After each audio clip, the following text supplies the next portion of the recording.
Right, sorry about that, a little bit of a delay. My cat decided to get stuck outside. Um, right then, so today I'm doing some streaming again. I've got a cup of coffee, and I don't know what we're going to be doing. I have no action plan for today.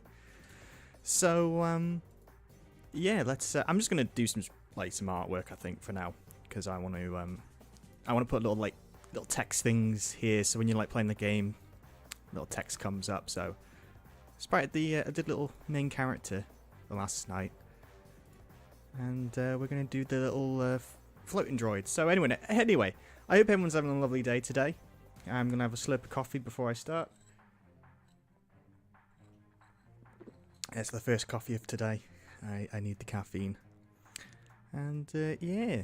So just a nice chilled day today. I'm gonna do the art in the program, I think, instead of doing it on an art software. It's just being lazy, I think, today. Lazy, didn't sleep very well. I had a really bad bout of insomnia for some reason. So, yeah. And then, oh, actually, I will actually, before I do that, so we'll leave that hanging for now. I did finish off the level yesterday. When I couldn't sleep, I thought, you know what, I'll just finish off this level. So this is the entire stage without enemies. We'll put them in today. Complete, and it ends there. There we go. So it's pretty. I think it looks all right. I probably need some tinkering. But you can get to the end very easily and without the enemies. There's no platforming issues where you get stuck or anything. So yeah. So we'll get back to that and finish that off and put some enemies in and tidy that up. But for now, I'm gonna just do a little bit of artwork. This is like the old school style, just lines, and you don't really care about beautiful pixel art. I think that should be facing. No, actually, that way looks better. Hello. How are you doing, good sir? I actually managed to figure out how to schedule streams. That was a thing. I didn't know how to do it. For some reason, I could not find, and it would not allow me for the past 2 streams to schedule them. So I had to do some tinkering, and YouTube is not the most friendly, has a friendly user face. It's really complicated and overly complicated.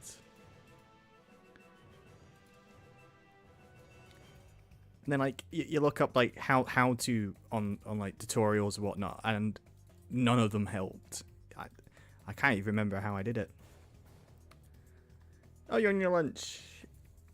Oh yeah, it's 1 o'clock. Yeah, I got up quite late today. I got up at 11, so but that's really late for me. So I usually get up about 8, but I had a lie-in for once, I guess. I don't kind of like this part here. I'm going to change that. Hope your lunch is going well. What are you having for lunch?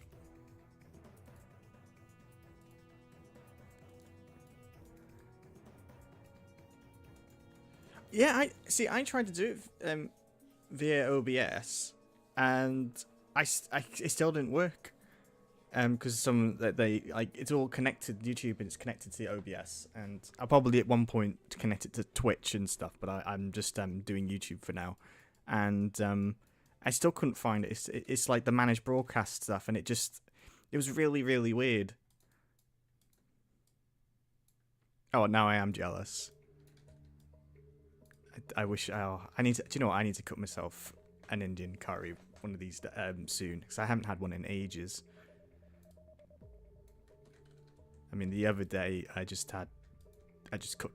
I've been cooking a lot Italian because I've been watching The Sopranos, so it just feels weird if I watch The Sopranos and I don't have some Italian food. That looks naff. You know what? We'll keep it. I can't be bothered.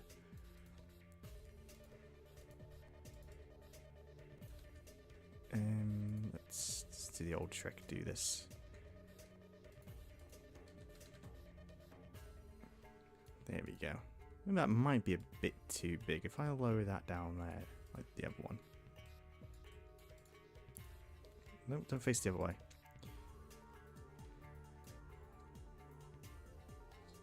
Yeah, I mean, setting up OBS wasn't too bad to do streaming. I thought it was going to be a lot worse, but I'm kind of dreading the day where I'm thinking, right, I'll integrate Twitch with it.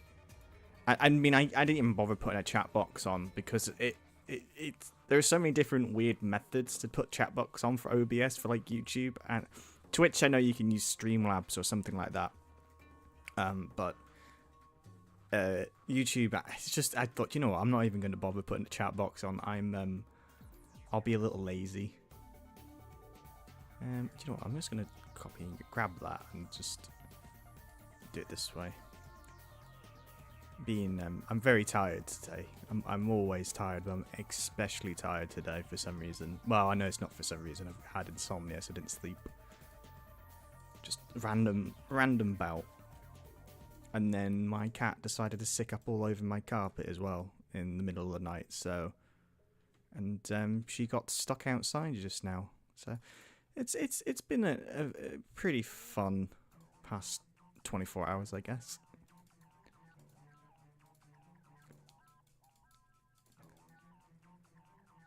Yeah, even like its own advice pages to do stuff is not helpful.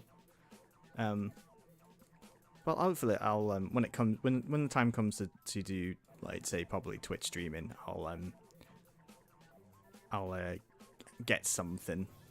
I'm just gonna grab this sprite so I can remember what he looks like. 'Cause I actually can't remember what this flying thing looks like half the time. Well, he looks a bit more monitory. I've been making him a little bit more like a Game Boy. But we're gonna have to change that all up now. Whoops. That's alright. Won't be a problem. I'll just make him a little bit more chunky.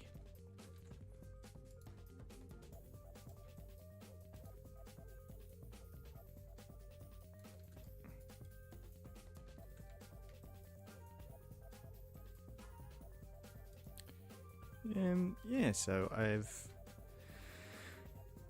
that's been my couple of days. Just relaxing. Trying to also figure out the story for this game, because it's like always the last thing I do, which is it's not bad. It's not good practice, but, well, I don't know. I've got no plan today. I thought, let's go in without any plan instead of planning things. I think I won't be like streaming over like tomorrow and over the weekend, because I want to make a video about all the enemies and stuff.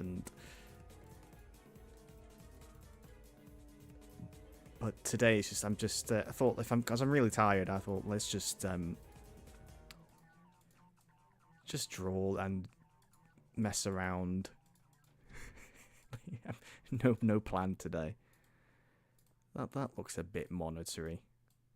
It doesn't have to be perfect.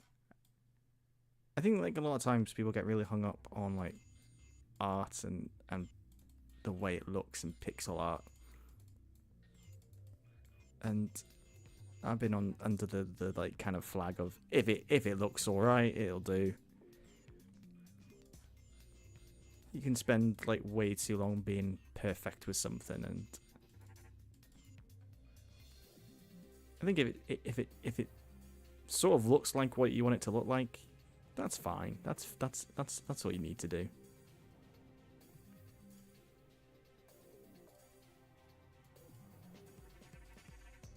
That might be a little bit too big, the monitor screen, but we'll keep it.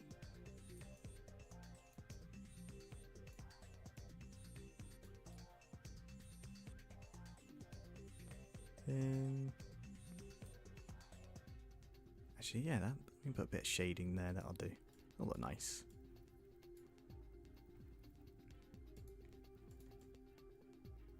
And the world's crappiest circle can go here. Like that. That'll do.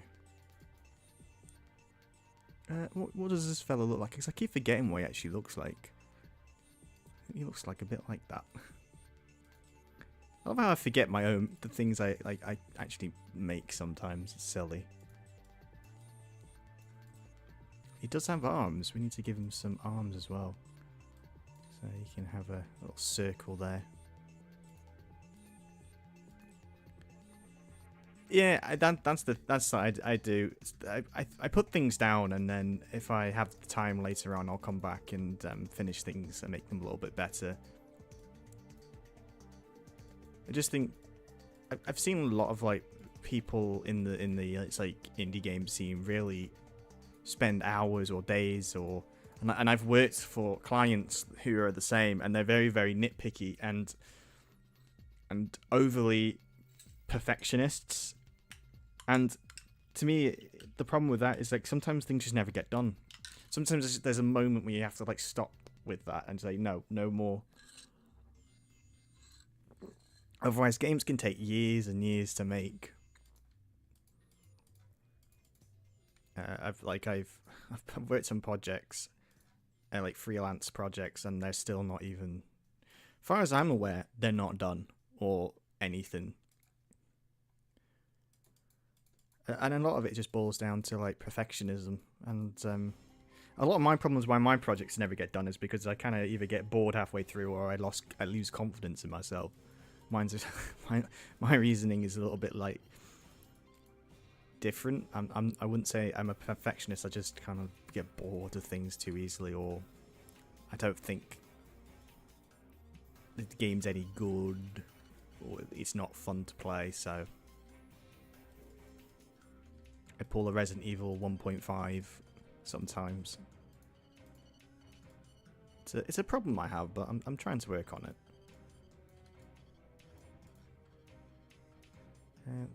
Let's put a little bit of white little circle there. I'll do.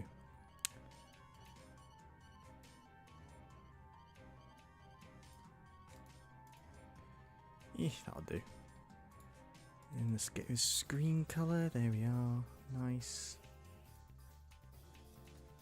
And let's get some bit more shading in here. I think we need to put some at the bottom here.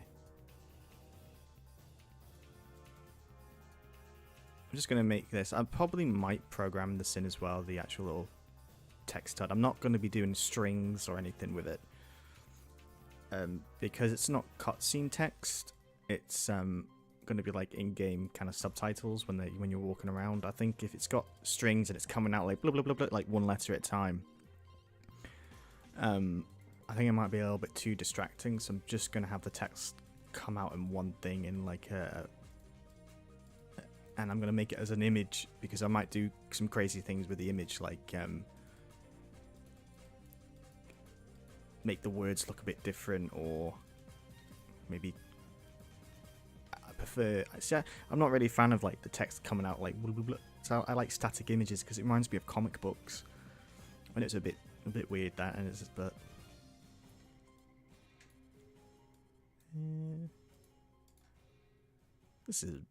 This is alright. This is the most crappiest pixel art I've done on stream ever, but it serves a purpose. It could be better, but I'm having fun. I think actually doing stuff like this just shows that you don't have to be perfect at making games or art to do things. You can just have fun. Just do it because you enjoy it. How do I shade this guy? He's got some over here. That's how I did it.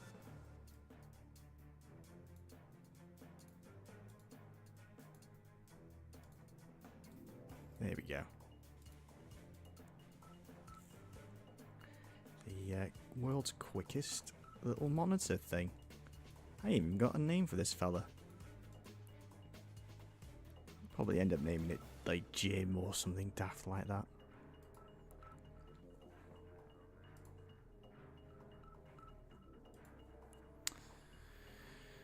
What did I go out here for? Oh, Oh, I'm going to grab those eyes real quick so I can get the colour from it.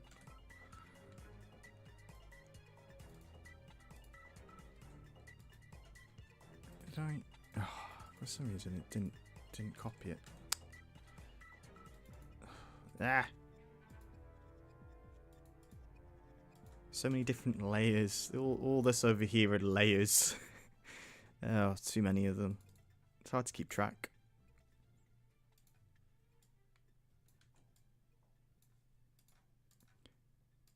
There we are.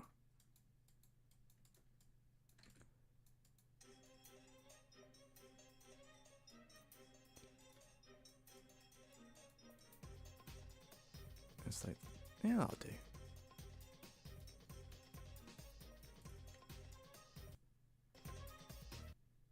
Ah, the music's going funny.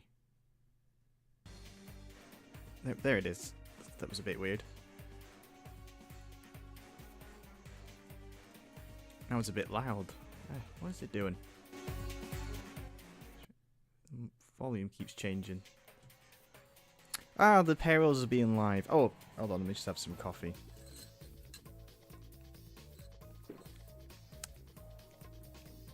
I would be lost without coffee. I'll put one of these things here like that.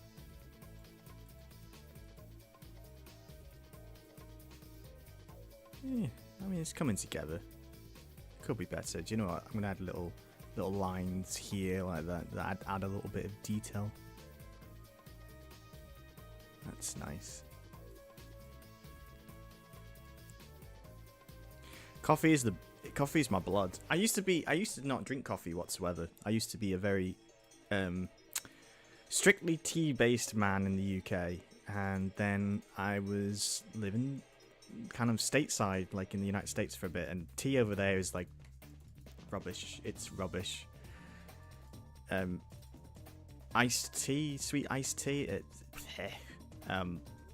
was really hard to get a good cuppa, but really easy to like get coffee, like real coffee. So, because in the UK we have instant coffee and it's not the same.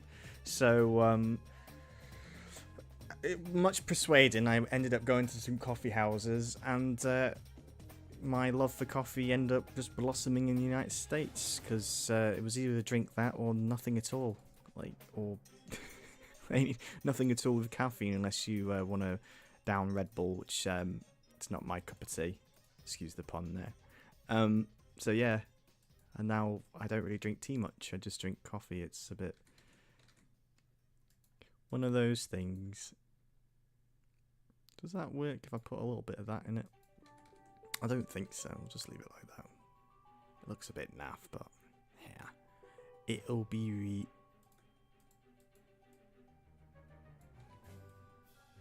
I think that's why with the being used to living stateside, I'm used to this weird heat wave that the UK is having right now, because the weather in the UK has just been so temperamental. Like one day it's raining and not hot, well, still quite warm, but not boiling, and weather where you can only sit in your pants, and then the next like 2 hours from that, it's like sun's out and everyone's cooking outside. It's been really weird weather.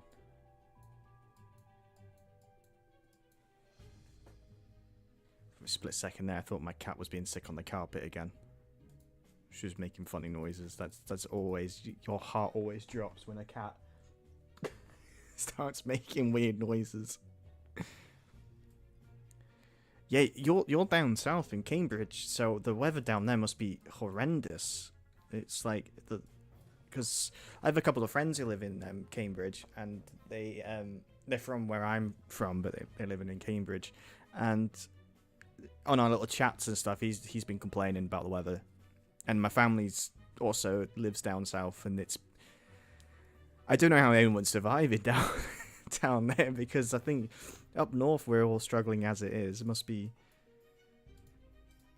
I mean, the weather's been that weird and that hot that I managed to get sunburn in the UK, and I rarely get sunburn. Rarely get sunburn. Living in a desert, I never managed to get sunburn. But in the UK, yep, easily. Which is just mad. Mad. We are getting there with this, whatever this is. Actually, let's add that in first. Let's add this little jetpacky thing, even though he has a helicopter, but he's also got little boosters at the bottom. I'll probably go back and redo this a bit better, but I lived in California, Northern California, and Reno in Nevada. So the two kind of completely polarizing areas, which is like Reno is a desert, so in the summer it's like dry and really, really hot, and then in winter it's just snow, and it's freezing, and the air is so thin because it's where I was at was 6,000 feet above sea level, and where I live in the UK, it's sea level. You know, you can see the sea. It's all sea level. I think in some areas it's below sea level, but yeah. Remember having the first time I went over, I had to go and like get one of these like oxygen breathing things for mountain climbers because I just was not used to the altitude. That was fun. Like having altitude sickness is actually quite serious. It's really, really weird. Because you don't feel it for the first couple of days, or first day or two, and then it just hits you. Yeah, I wouldn't. I mean, like that going to Reno put me off. Like, oh well, I'm never gonna climb Mount Everest. So I'm not gonna do that. No way. I can't even survive this place. So it's like you couldn't even walk. That was. I mean, like going out to like shopping or walking anywhere. The first week I was out of breath. I looked like such a tit with this oxygen mask breather for mountain climbers thing, but I absolutely need it. And I'm not like a person who was unfit at the time. I'm a little bit more unfit as I got older, but I used to do quite a lot of walking, and I mean I still do, but did a lot of walking back then, so I wasn't unfit. But the oxygen is thin, and it's weird because when you come back to the UK, you can taste the oxygen. You can like feel. It's like drinking it. Yeah, it wasn't quite like an oxygen mask, like an O2, like an O2 mask, like a gas mask, but it was it was a bit. It's really weird. It's like I can't explain it unless you experience it, because like I said, the weirdest thing is that you can taste and like feel the air when different. Like you can actually feel it.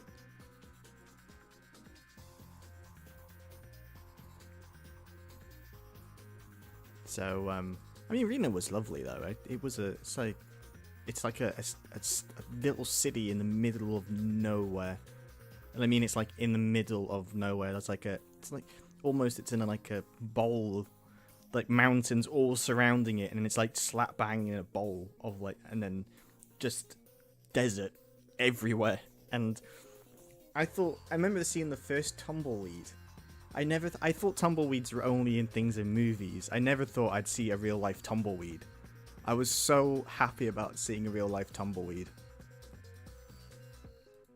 It's like I was like a kid. I'm just screaming, "Oh my god, a tumbleweed!" I thought they were in movies. Yep, they're real.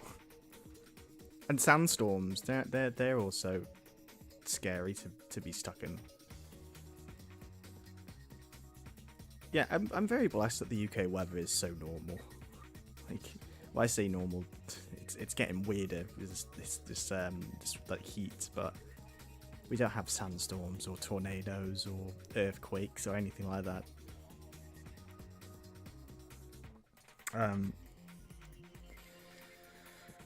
Okay.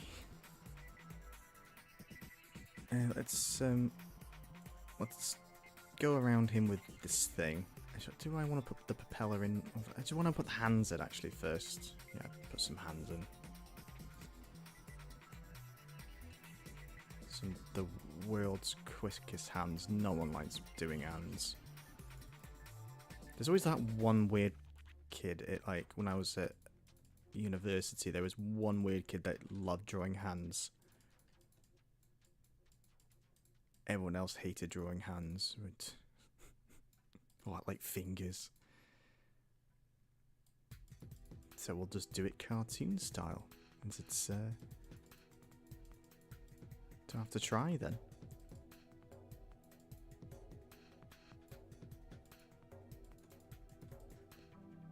That'll do. We'll just do one that way. Like that. World's quickest hand drawing.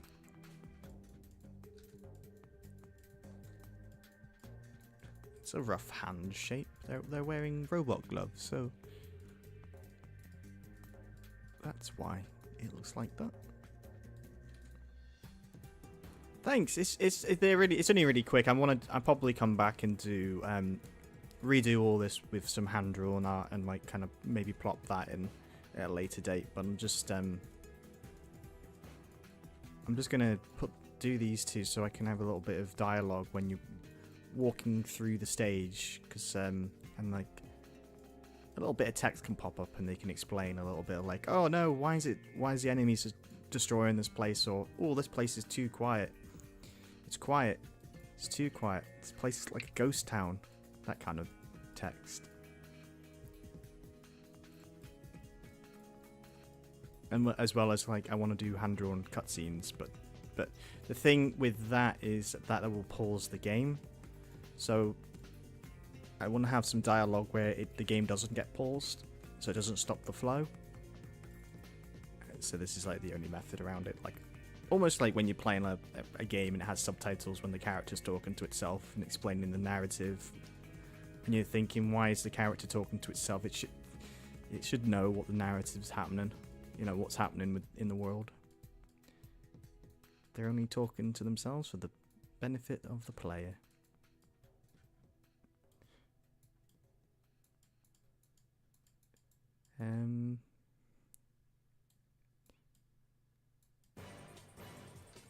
Here we go.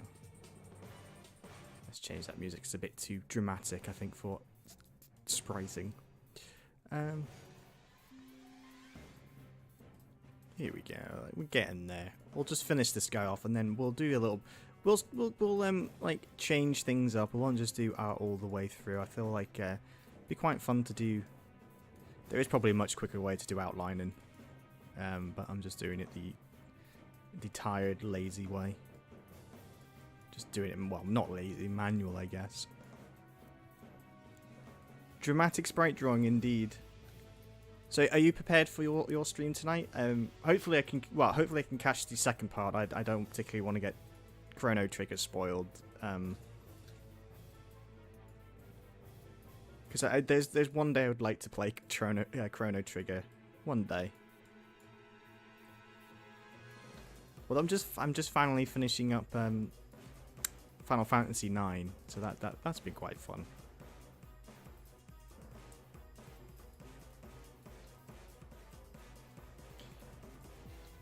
You know, I don't envy you playing streaming an RPG game on live, because that must be quite brave to do. Because you know, I've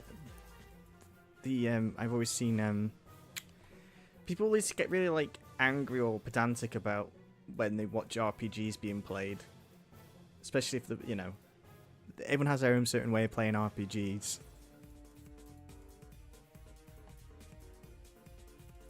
I'm playing the original. I don't have the case next to me. I put it on the shelf, but I'm playing the original on PS1.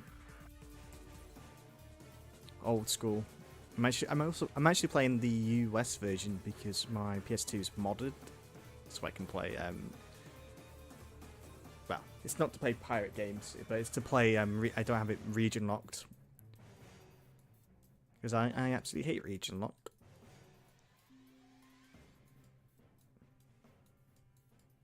There we go. Right, that will. Oh, we need to give him some eyes, don't we? You can't see the poor fella. Oh, no, no, we'll just no, let's make that a bit bigger.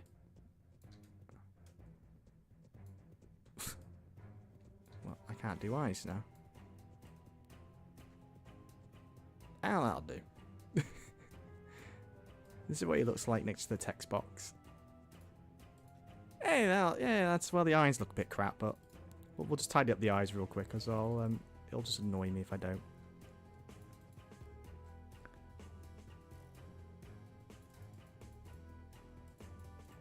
They still look crap, but it'll do. Yeah, but maybe if I make it... No, we'll keep it white. Maybe that'll do.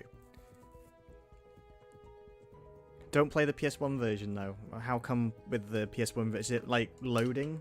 Because I played Final Fantasy VI on the PS1, and the only thing wrong with it is that every time you get in a battle, the loading takes forever. Like, oh, so many loading screens, and there's a lot of battles. It reminds me of when I played Skies of Arcadia, and Skies of Arcadia is, well, you know Skies of Arcadia. It's on the Dreamcast. Decides to have a random battle every single, I don't know, 10 seconds. Like a nanosecond will go by, and then Skies of Arcadia, hey, look, another random battle, and the poor Dreamcast takes about 15 seconds to load each battle in. So I did employ towards the end, I'm pretty sure on when I play through it, to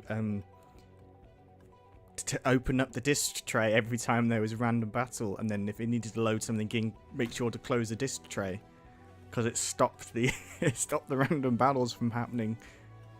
And I remember reading that tip in the unofficial Dreamcast magazine.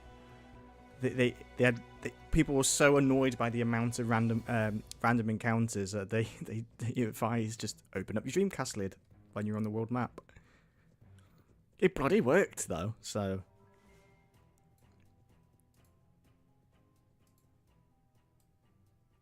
Alright, we are. Alright, so I'm just gonna show what I've done here with the level design. So, actually, we won't have the double jump when you play this stage originally. But I think it looks alright. I might animate the mushrooms. I think it'll look better. Sorry if it's a bit stuttery. It's because OBS really hates capturing footage sometimes. I always have a real big problem with OBS. It always makes everything that, even like if I play PS1 games and I'm capturing it through OBS, it just stutters.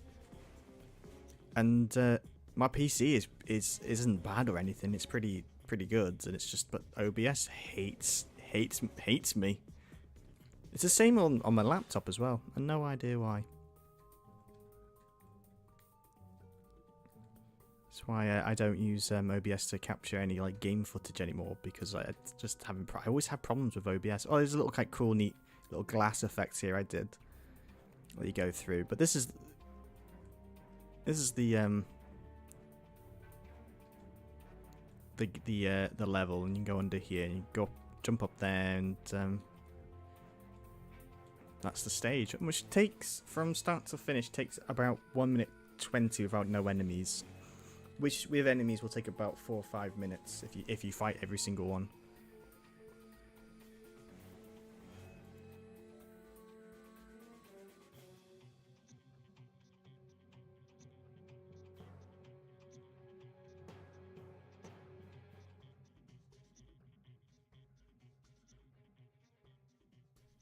Right. So should we let's decide. Let's put some enemies down, and actually, I want to tinker with this guy, because this fella doesn't fall very fast. He falls really slow. Let's move your big floating head out of the way. No, it's not on. No, this is like when I first started making games 15, like, well, it's longer than 15 years ago. I was doing.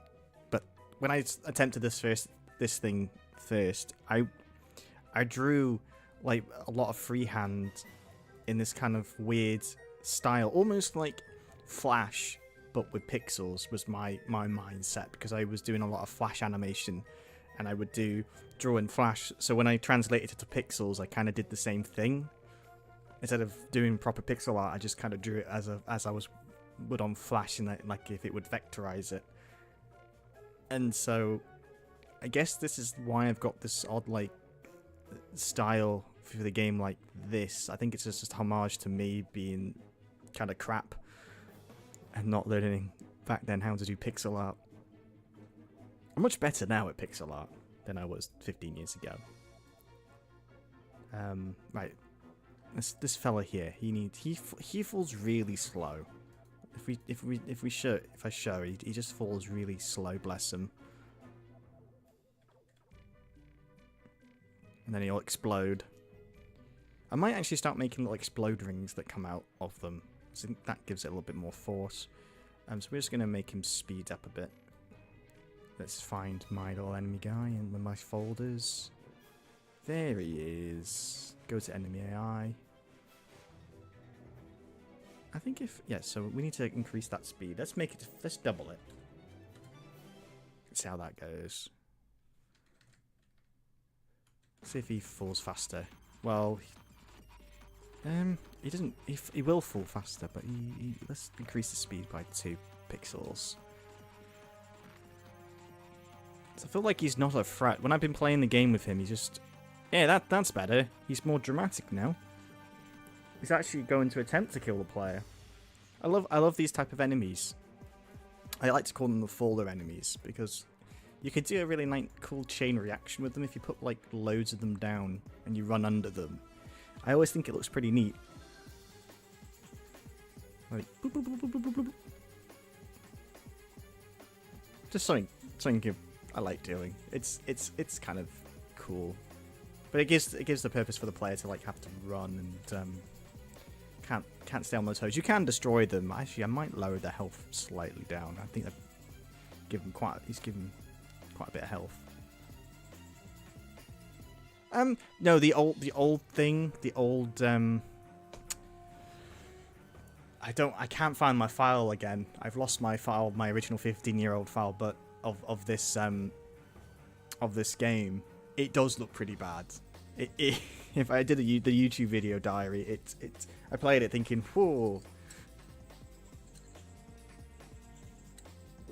And the thing is, I could certainly do better back then, because I did make some pretty cool looking things back then. I must have just been lazy that month. I remember making it. I was just finished the first year of university when I attempted making this game, and the whole original thing was about my friends. So that's why I was in it. And my cat's starting to meow. What? Dramatic as well. Right, I need to change the speed of these guys too, before I forget, because they need to also be speedy.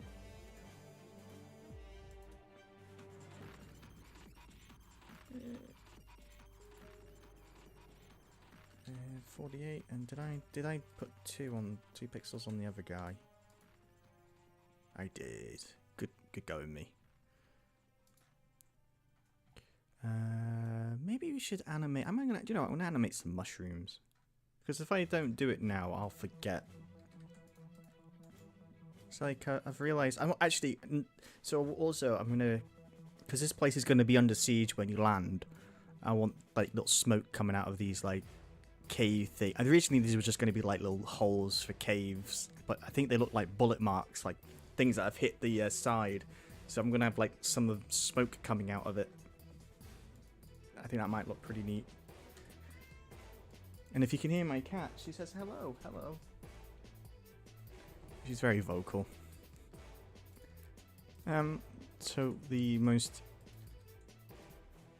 cheap and dirty animation for foliage is all I do is I move it up 1 pixel. I move them up and down. It's really lazy, but I think it's just, it doesn't have to be something grandeur for animation for like this sort of stuff. I think as long as it's moving, it looks nice. Actually, I might... You know what, tell you what, I'm going to put it... I'm going to start swaying it. If I sway them...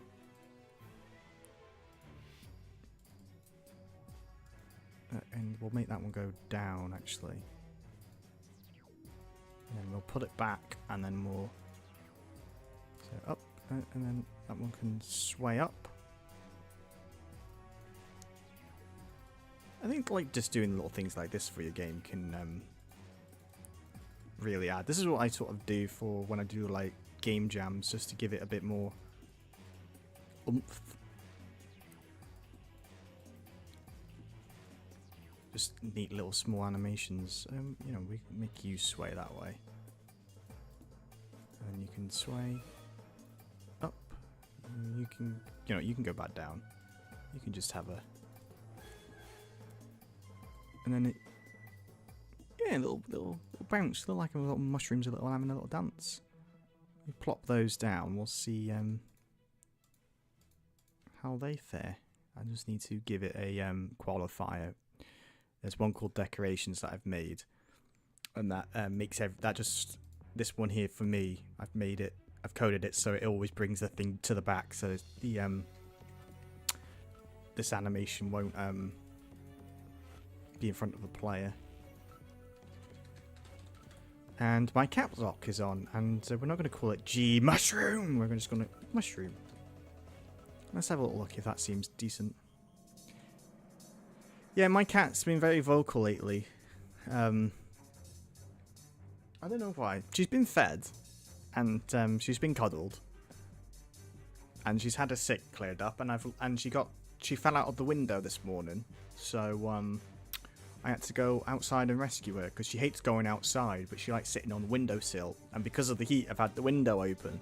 So I was downstairs in the kitchen, and I just saw her turn around to say morning to me, or like look at me, meow, and she slipped and fell out of the window. So that was, I mean, it was sad, but it was also extremely funny.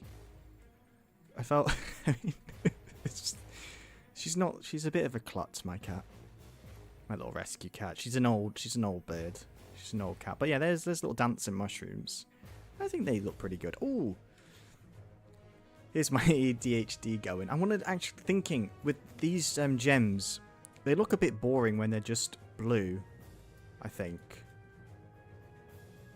I was thinking this last night. If I just put some crates here, I think just having blue looks a bit dull. So I'm gonna give them some different colours, and they'll all be the same amount.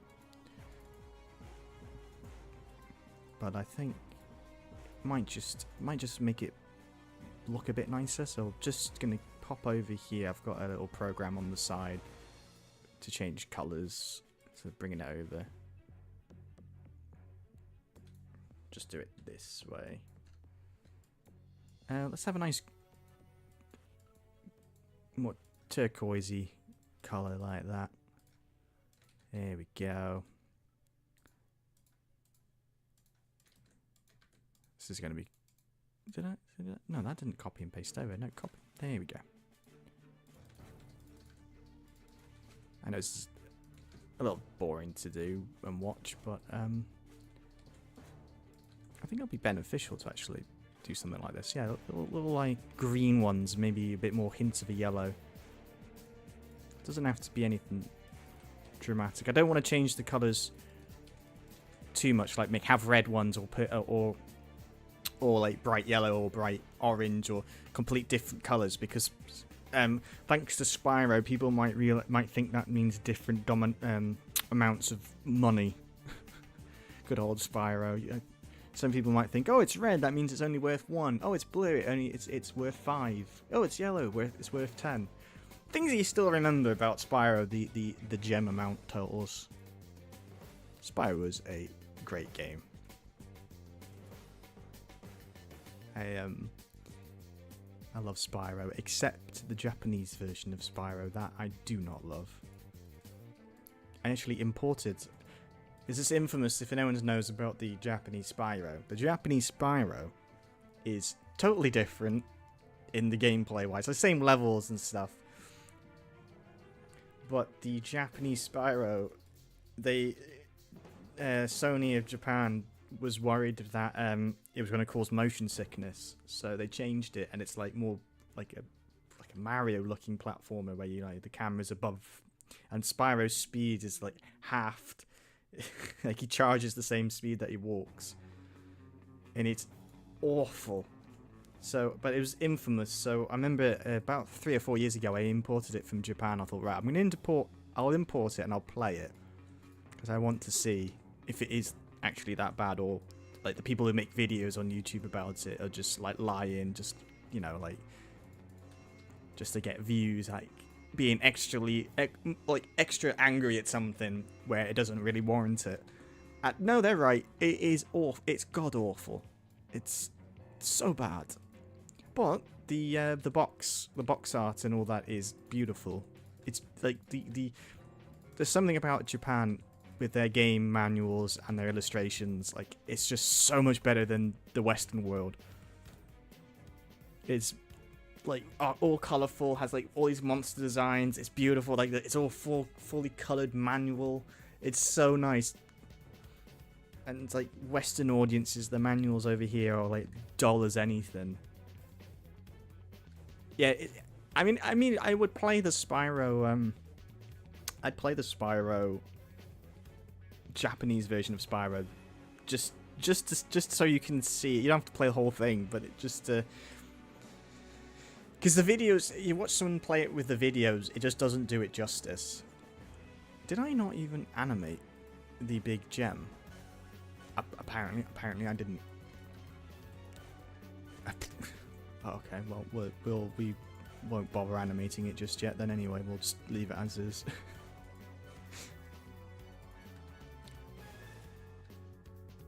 I'll do that I'll do that off camera because it's going to be really boring if I don't. Right, we'll do one more type of color. I think we'll make it more purpley. We'll go the other way with the hue. Let me just. I have a little like software over here that helps me with this. Right, so we'll go the other side. I think we could do a bit. Yeah, that'll do.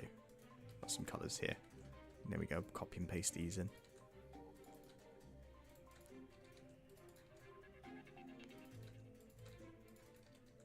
There we go. Really, really boring, but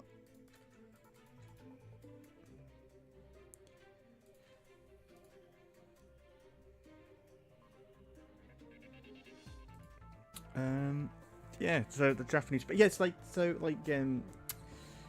Japanese game manuals are the best. I mean, the Sonic ones are fantastic. I've got the Japanese Sonic games, like the Sonic games, but in like the Japanese boxes, like Mega Drive and the manuals are like full color, and they have little cute drawings of Sonic or Tails or Knuckles. And it's like all this really cool pop art. It's so amazing. And then you have the UK manual, which is just a horizontal booklet that's printed on the cheapest paper. Like, so cheap. And, it's like, why couldn't they not be bothered to... Why? It's such a shame.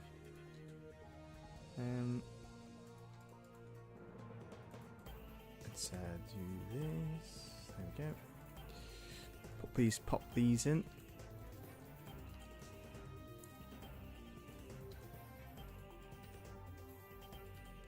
Here we are. Right, so I just wanted to do some different. So we've got a little purple one. So we've got 3 different colours. I'm just thinking, it's just going to help it to be less dull. Because I think in all these blue, just gems, same kind of thing, gems coming out just looks a bit naff. I was thinking that last night when I couldn't sleep, thinking I could change up the colours, just add a little bit extra pizzazz. Right. So we need to actually do that. So where have I put the gems? So they are so. Well, have I got a folder where I've done everything? I can't remember. Pick up. I'm going to assume it's all in. Yes, here we go. Here's my gem stuff. So I'll do gem animation. And what we'll do is, when it gets created, if a flag is off, so we'll make, say, I've done flag 4 already. Let's do flag 7. I should really name these flags, but I don't. If flag 7 is off, we'll give this little gem a random value. We'll just put it in J for my name. We'll give it a random value of 3.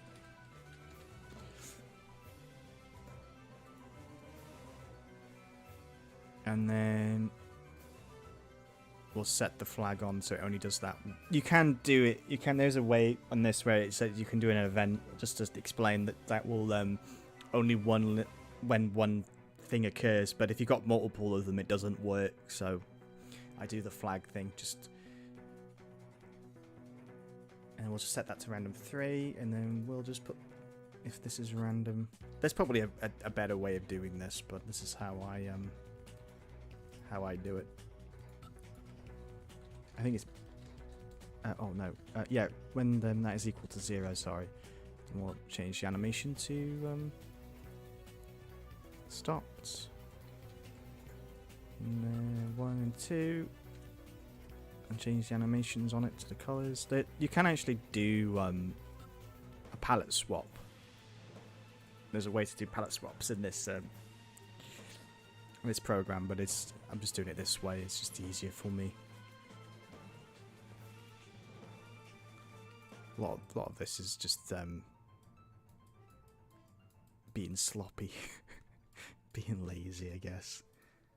But it works, and that's all that cares. I'm not a programmer. I like to design games and make games.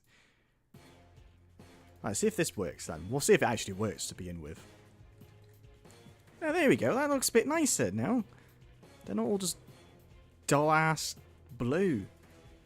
Ah, yeah. I quite like that. Let's add some more in to see what it's going to look like with extra.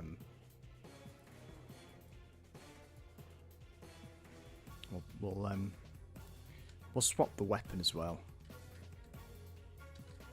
Yeah, that's more pretty. Yeah, there we go. That's a thing that I have finally got around doing. We'll stick those crates back down here. I've sorted these out. If anyone's wondering why it's like this, these ones here will drop gems. These drop ammo, and these will drop health. The way that it programs out it. This thing doesn't have you have to make your own IDs for these objects, and so that's why they're laid out like this. And then I'll just take them and place them in. It's sort of a workaround with this program's limitations. Right, well, we've done the little gems. Let's have a congratulations sip of coffee, a reward, and figure out what else I would like to do right now. You know what? I said I was going to animate. I'm going to animate a little bit of smoke there. Let's copy and paste that mushroom animation over here to my little tiles up there. Yeah, I'm going to make a nice smoky animation coming out of there.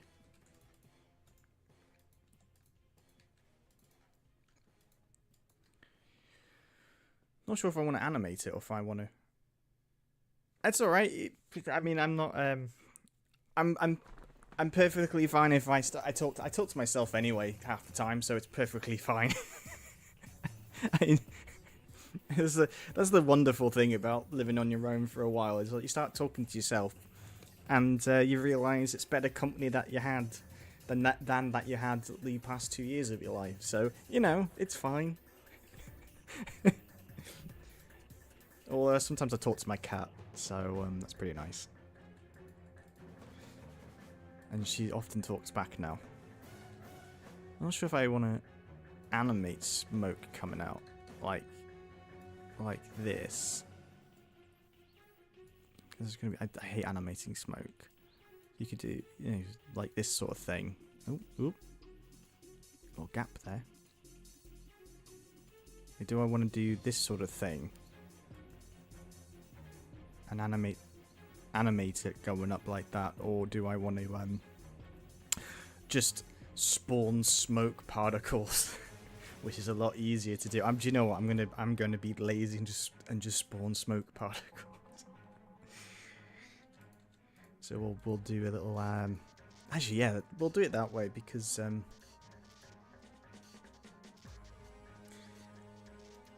I can reuse this little like object. So we'll make a little object and we'll put a big SM there, which means smoke, and we'll give it a bit of extra speed. We'll copy paste these frames and then we'll move the action point. So this is where things will spawn from, and we'll move it around randomly. That's how I do these sort of things. And we'll make some smoke,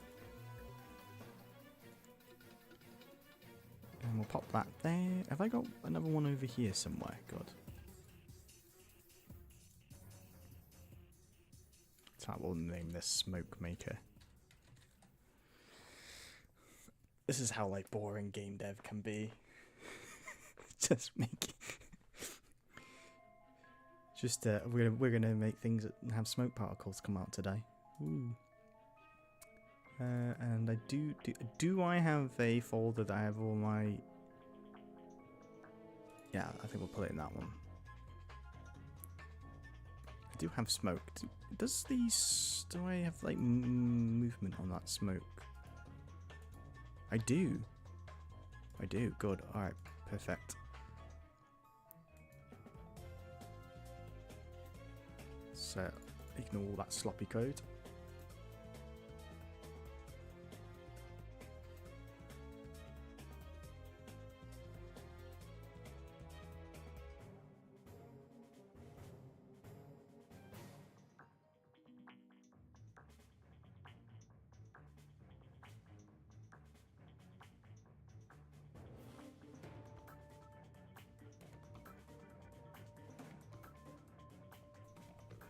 Right, so we'll put a little text here, smoke thingy. And right, so what we'll do is when this is position and it's close to the Windows edge, we'll say -32, so it can start off outside of the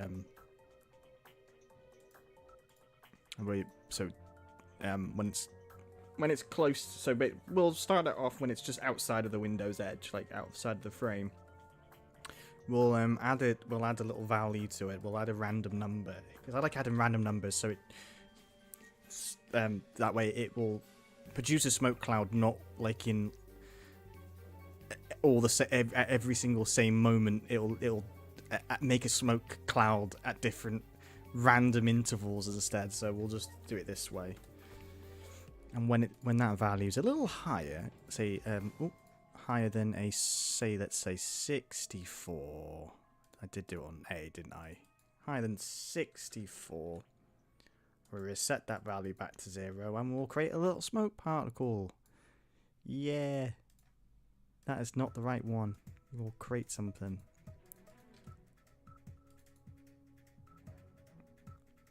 Let's go and find the little smoky thing. There it is. And we'll make it from the action point, so it's going to be in a little random place. And then we'll set a flag on that. Let's say 11. I don't know. And when the flag 11 is on, we'll make sure it has an upward speed. So we'll make it move up. And we'll give it a random speed, and like 0, 1, or 2, and then it'll keep randomly changing between 0, 1, and 2. So it'll kind of go up in a weird momentum. But it might look all right. No, we need to and also hold on. We'll do it this way. Hold on.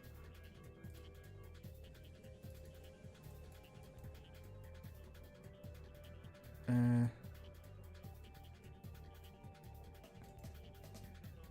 we'll do. We're doing a little bit of a crap way here. Random speed 6. I don't know. That'll do. And then we'll change the animation speed as well. Random that. So make sure it at least has 1 speed of animation. 3. I'll do. And turn flag 12 on. Does this work? Well, the speed of the animation's a bit too slow, but I mean it's working better now. We'll make that little box invisible in a moment. Right, so the animation speed needs to get a little bit more faster. And we'll make that invisible. There we go. That's pretty neat. A little bit extra dynamic for the stage. Some smoke. So there's another one there. Kind of like that. A part of ooh, that'd be cool to do. I think today we're just making the level pop. I think now. I think maybe did I not copy and paste? Copy, thank you. It might be cool to put some glowing like stuff here, so it's just been shot at. So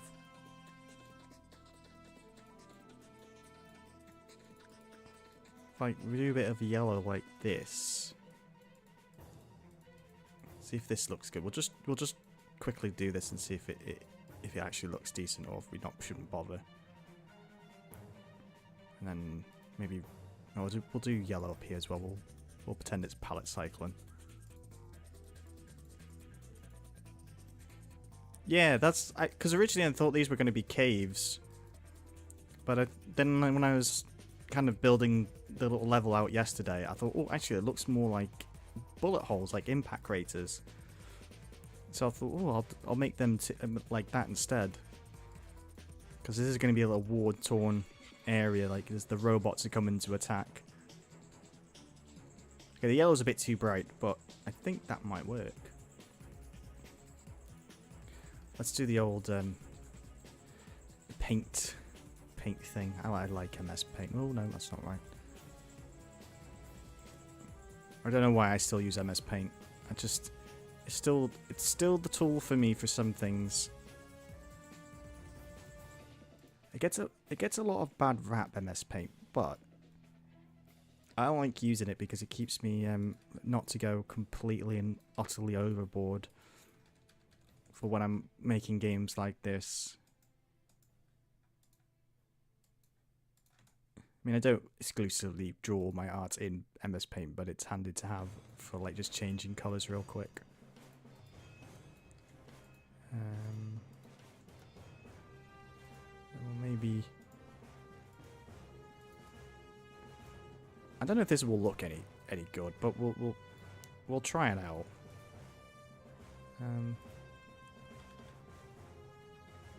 I think, yeah. We'll change the speed so it's a little slower. Now, how will this work?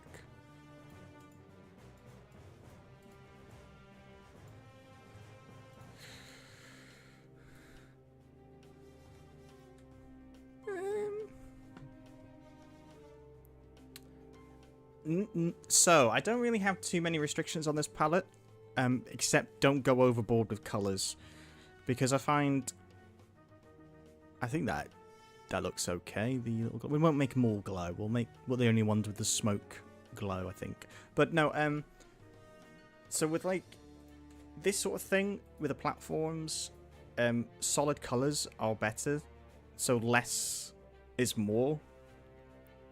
So most things here, I don't want more than say 5 colours, or yeah. So the grass, I think it's got 1, 2, 3, 4 colours for like the grass kind of stuff, and then the same goes for the terrain, like the rocks. like the trees. I feel like because otherwise I find things can get way too messy, and it's hard to read the level. So that's my thought. That's the only limitation I really have, is just not to go too overboard. Kind of keep that Flash style going, because a lot of the Flash back in the day had very limited colors, just because it was quicker and easier to animate. Having done a few Flash animations back in the day when Flash was a thing, I genuinely do miss Flash. It was just like this real lovely era of like logging into Newgrounds and watching the latest Flash animation or latest silly Flash game. And I made a few Flash games and put them on Newgrounds years back. I haven't really just bothered with the HTML5, so one of these days maybe. Good old Newgrounds. I do check Newgrounds pretty much daily. I watch some videos on Newgrounds. I sometimes prefer it much more to YouTube. There's great animation on Newgrounds. If you want to find an animator for something, I always say go and check Newgrounds. There's some really good stuff on there. It was like pinnacle. I think a lot of people got their start on Newgrounds. Like I remember I started getting a lot of freelance work back in the day from Newgrounds, because I was making like 8-bit Flash games at one point. And I got a few freelance gigs from it, and it taught me the ropes. So I'm scratching my eye.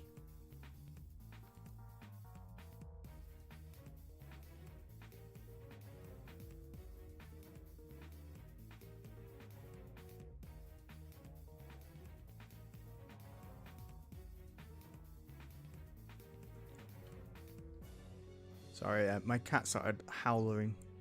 Bless her. She just does it randomly sometimes. I don't know why. Alright, so we've had a little things here. I will go around off stream and replace the animating mushrooms. I'm not sure if I should animate the small ones though. Might leave those just static. We've had little things like that. That's quite nice. There is something else I need to do real quick before I forget, so we need to bring that to front. I'm not sure if I want to make an actual dedicated looking star pad, or just use these kind of things. Oh, Newgrounds was the and excuse my language, was the shit back in like the mid 2000s. It was the best place. It was one of the best places to go on the internet. It was just so cool. And I was at school when I got into animation. I wouldn't have got into animation if it wasn't for Newgrounds. Newgrounds and Wallace and Gromit is the two things that made me want to kind of do animation. Although I don't animate anymore. Like that sort of stuff. I should get back into that one of these days, but that's... And to be honest, I got into gaming because of Newgrounds, because it was so easy to add Flash games, and the beauty of doing Flash games is that you can keep them small. So I did actually try and push the limits back then, and I made fully fledged Flash games. Some of my 8-bit games were like real hour-long games. They were full NES-looking titles. I mean, Alien Spider, the first time, and I think Ninja Virus, the two games I made. I think I made a few more 8-bit games, I can't remember. And they were real length. They weren't just a short, simple Flash game. They were fully fledged 8-bit titles. Yeah. I'm trying to think of what to do now. Maybe we could just do figure out some level stuff, but the thing is I want to make drop ships. Yeah, let's make an enemy, because I want to... So these little like homing things here, at least not you, these ones, I kind of wouldn't mind having something that comes down and like a little like egg pod or something that comes down and explodes and spawns 3 of these, or something, and they're not just. I don't want just some enemies sitting. Like, I want some enemies just to be already on the screen when you go up to them, but I wouldn't mind having some enemies that come into the stage. They spawn in. I think, like, again, my idea with this is a lot of my games I've looked back has always been very static. Like, there's enemies already there. It's very left or right. Nothing really happens. Just beat the level. But this one, I kind of want like things happening. I want things to actually happen as you go through the level. So the plan is to have like maybe some ships in the back and some birds on the ground, or when you walk near them, they'll fly off, kind of thing. I also got some wildlife enemies I've made. This little bee here. I like this little bee. Well, not a bee. It's not a bee. It's more of a wasp thing. But they follow you, but they'll stab you when they come in contact with you. Which I kind of like that. You know what? Having slightly different coloured gems really does actually make it pop a bit more. But yeah, Newgrounds, great. It's a shame that like not many people use it anymore. It's a real shame, especially like how crappy YouTube and stuff is becoming. Like Newgrounds is still really like independent feeling and grungy, and has that like 90s. It still has that weird 90s, early 2000s vibe with it, which I love. I miss that vibe. I'm a supporter. I've been donating. You can support Newgrounds, like donate every month to Newgrounds, and I've been doing that ever since it became a thing. You can donate. I wouldn't be. I don't think I'd be where I'm at if Newgrounds wasn't a thing.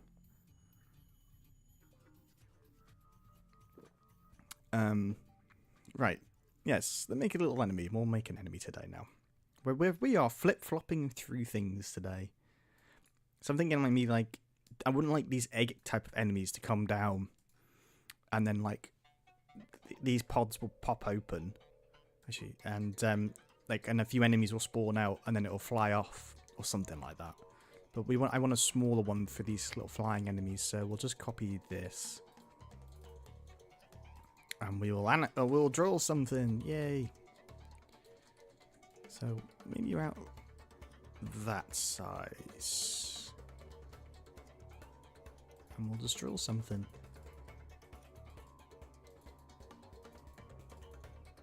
We're just really basic today. I thought today I'll be more chill and just go with the flow and just see what happens.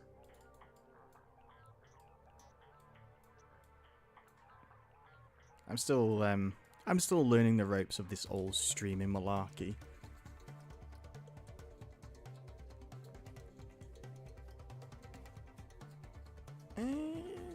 Is that big enough? That'll do. Because my goal is to have. Hold on. Let's just grab this up here and just flip it.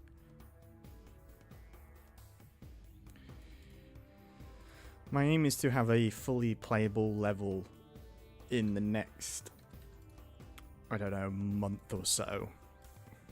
And then I can judge time and see how things will, how long it's actually going to build, how long it's going to take to actually make the game in my head. Because I've given myself a 6 months development time. I don't want to spend all my time on this thing. So, I'm one of these.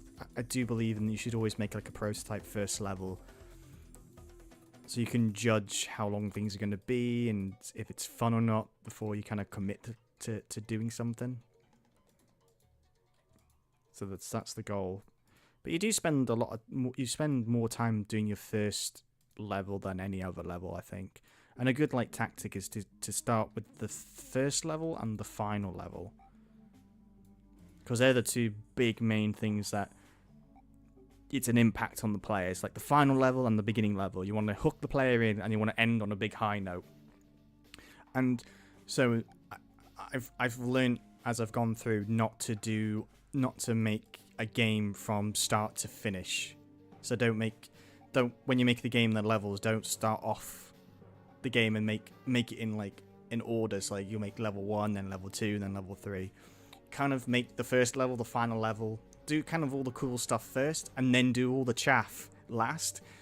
Because the worst thing is to be burnt out on your when you're doing the final level or the big finale and be completely burnt out from the game, because you always get sick of your own making games. You always get sick at the end of making your game, and then like kind of leaving the player underwhelmed. It's just a bit of advice I kind of find is useful. Something I learned as I went along myself. It's like, because towards the end of a project, you're just like, and then you can't be bothered doing the final level, and so you half-ass it sometimes, and it just can let the game down. Always end on a high.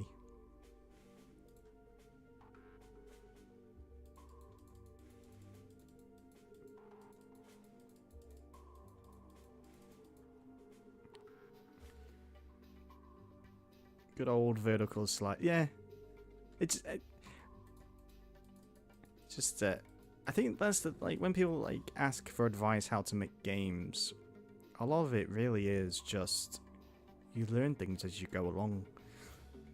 I've tried to give advice to people in the past about stuff, and as always, people always believe that they know better than you, especially in the indie game scene. And I've been like that myself in the past. Like, oh, I know what I'm doing, and you half the time you don't. There's a lot of arrogance in this industry. I've given advice like keep games small, keep the scope small, this and that. Don't make your dream game first. Kind of learn the ropes, see how you do, that kind of thing, and learn out your own abilities and work up to your dream title, like your dream game that you want to make. And Emma's like, nah, don't listen. But you know from experience, because you didn't yourself listen. It's a vicious cycle. I think this might look alright.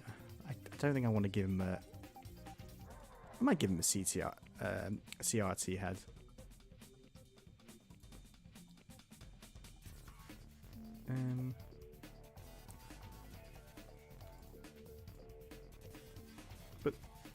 But just make games. I mean, I just have fun. Don't have to be perfect.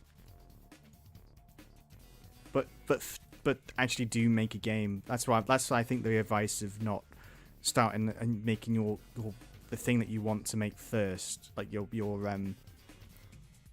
ideal perfect game. That's why I say don't do it as your first title, because you end up not making it. You end up not actually, or you spend years on it and then you kind of don't learn as much.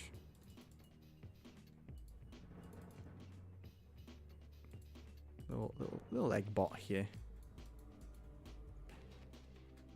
Yeah, I mean, I made so many mistakes. I mean, I made so many mistakes in real life. The whole last 2.5 years of my life was a big mistake. Was mistakes, but you learn from it, and I think that's the beauty of making mistakes. As long as you learn from them, then you kind of level up as a character. I think, as a person, like a video game. And that's the most important thing, is learning.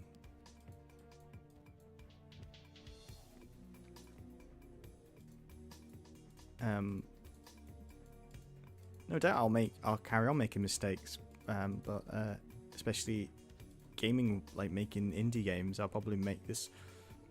There'll probably be mistakes I'll make with this game. I'm thinking, oh, why did I do that? Or someone won't like something that I've done, and like reviews, like critiques is like such a good thing. Like when I first started out, I didn't like getting bad reviews. It kind of you have to learn not to take it personally.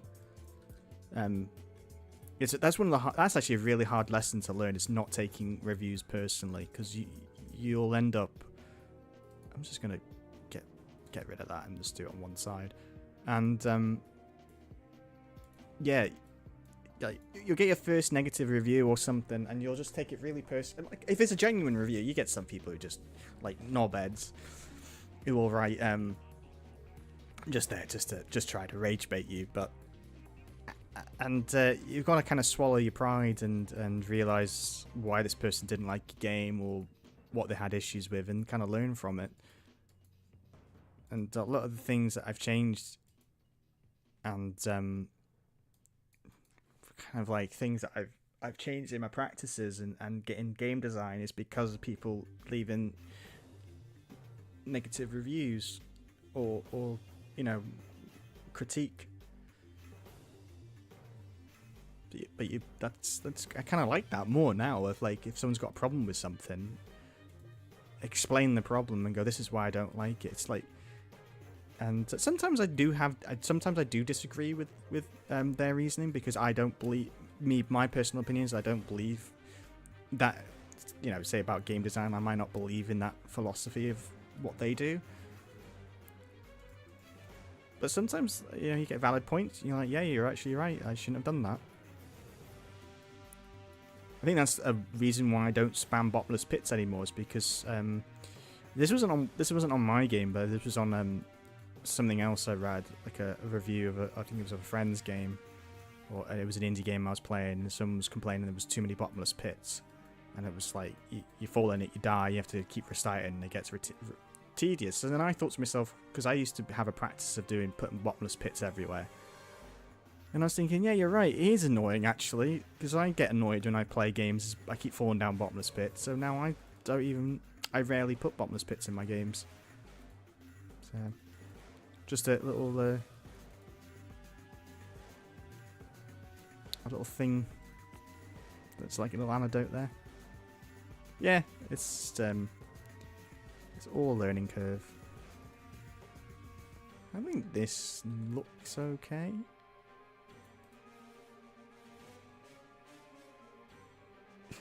I don't know. I think this will do. I don't want to spend too long doing this.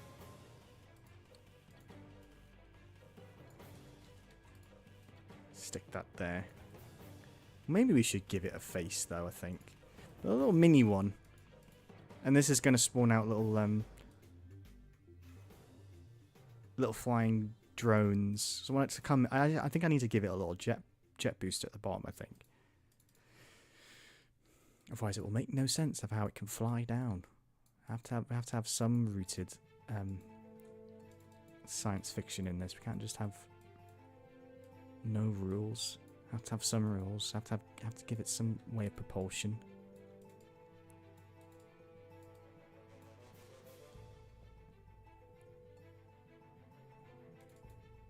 There we go. That is the most simplest little thruster thing I've made, but. I think we get the point. I'm just going to flip it as I always do.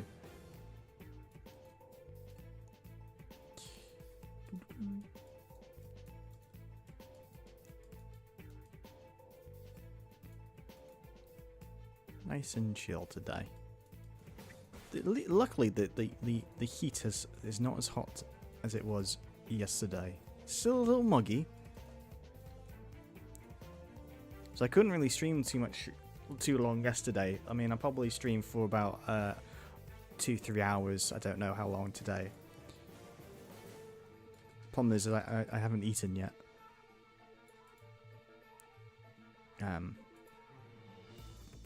Don't particularly want to eat. If I eat something and I stream, I'm gonna end. This is what I did yesterday. Actually, this is another reason why I only streamed for about an hour yesterday. I had things to do.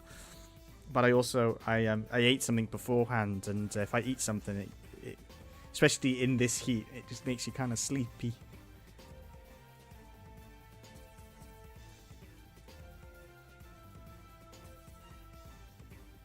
There we go, little jet thrustery thing. That's nice. There we go. It makes sense now. I think I might make these red, give them a bit of lights. I think I do want to give it a small face. I'm going to make this into a face now. A small little face.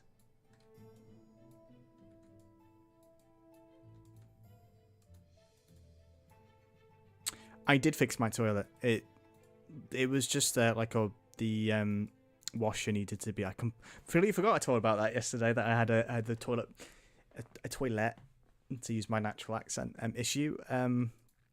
I did. It was just something basic. I mean, I had to fix the seal the other day, but the bolt on it, like you know the washer kind of thing. I needed just a little bit more tightening. But I had to. You have to do it. You have to be careful because I don't want to rip the sealant out of the toilet and have another problem again.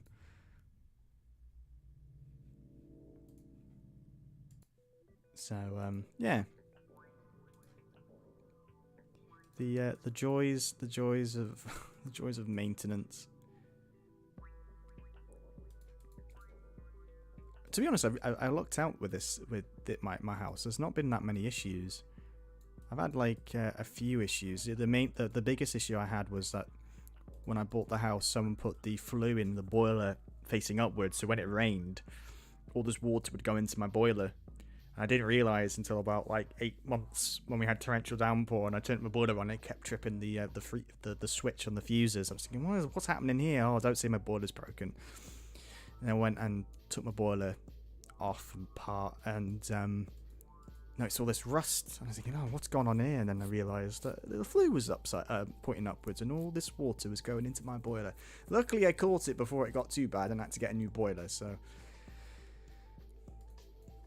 I think like I used to be absolutely crap when it came to DIY and doing maintenance on properties. But when you got your own place, or you think, and you don't want to spend money to get someone in, you think you end up learning all this sort of stuff. Handy knowledge. I give him a little face. There he is, a little angry face. Yeah, that's nice. Yeah, I mean, there's a few things. I mean, this winter, my outside tap burst, and that caused a tremendous amount of water to flood into my little yard that I have. So I had to fix that with a bodge job. And well, to be honest, like not much. I've actually lucked out because my friend, he just bought where I live. The houses were really cheap, so they're not as cheap anymore. But so just to say, not made of money or anything. But it's just luckily I live in a place where you can pick up a house. It's one of the few places in the UK where you can, I guess. Anyway, and my friend bought one, but he got ripped off, bless him. And it was like a flipped house, and it was in really bad state. So he bought it 2 years ago, and he still hasn't moved in. He's still fixing it up, which is such a shame. Because we keep saying, like, when are you going to move into your house? You know, we all want a house party. And he's like, not yet. We've just stopped bringing it up to him because I think it upsets him now. Bless him. Right, we have a little leg pod here. I think that looks pretty. Oh, the face screen looks a bit crap. But let's make that a bit bigger.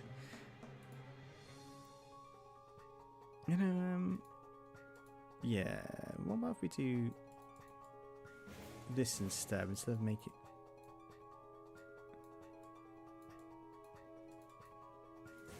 like that, and then we can get a little bit of shading at the top like that.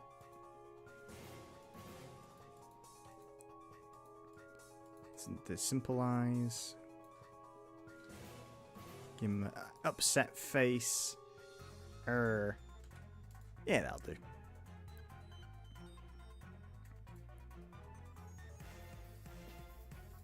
All right.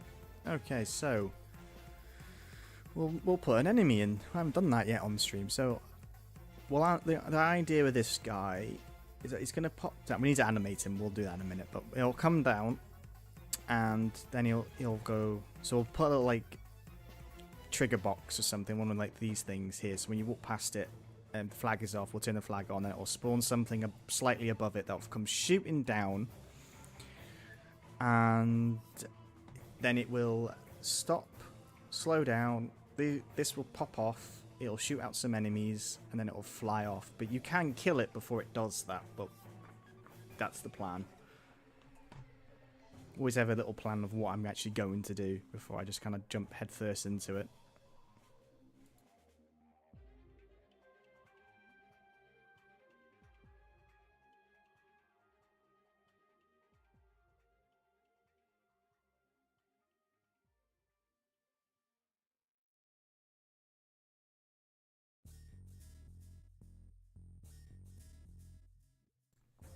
Right then. So we're just going to get rid of this. I think once I've done this enemy, we'll stick a few more things in. Oh, this putting that there is going to make. We have to destroy that. We'll have to get rid of that because it will look weird. And we'll add a little bit of flourish here, so it looks like it's got a little divot. We'll do this enemy, then we'll do a little bit more with the stage, maybe fill it up a little bit, and then I think I will end the stream there. I think that'll take us up to about maybe 2 hours or 2.5 hours, and I can go and grab myself some lunch as well, as or maybe a bowl of cereal. I don't know. I'm a bit weird when it comes to cereal, because when I was a kid, I always used to eat the most blandest of cereal, like bran flakes, shredded wheat. And I don't really like sweet cereal, which is a problem when I used to be in the States. Yeah, that'll do. So I'm just going to make a new animation. We'll animate this in a minute. We'll just get the enemy doing what I want it to do. And then we'll figure that out. So right, we're gonna have to create a new enemy down here, because these enemies here have all my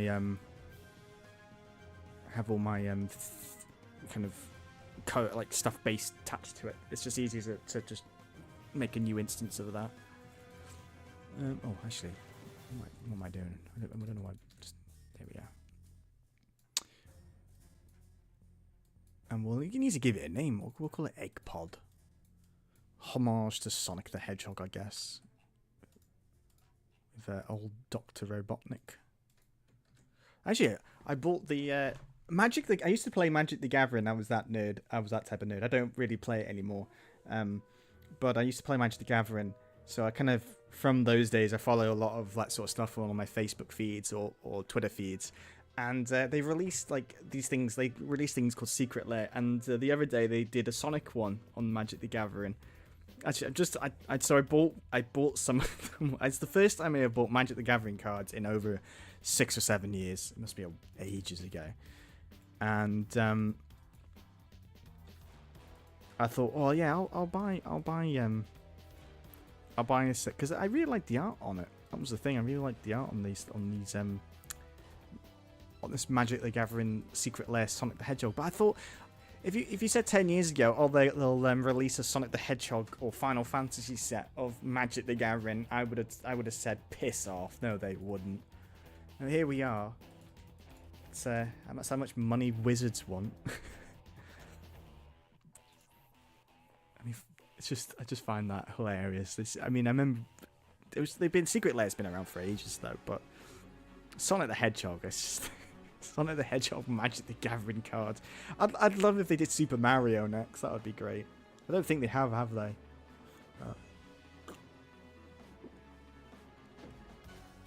Right, and we need to rename this. Let's call it Egg Pod. Egg Pod Small. We'll give it some health. 3 is too low. Let's give it 12 health for now. We need to set this up.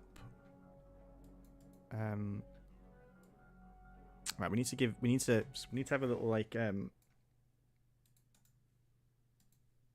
thing, little like collision box thing that if you touch it will spawn the enemy in. So we'll make it like this. This is how I go about spawning enemies, and I just have a little like collider that when you collide with it, it'll turn a flag on and then do its thing. I always have to outline it for some reason.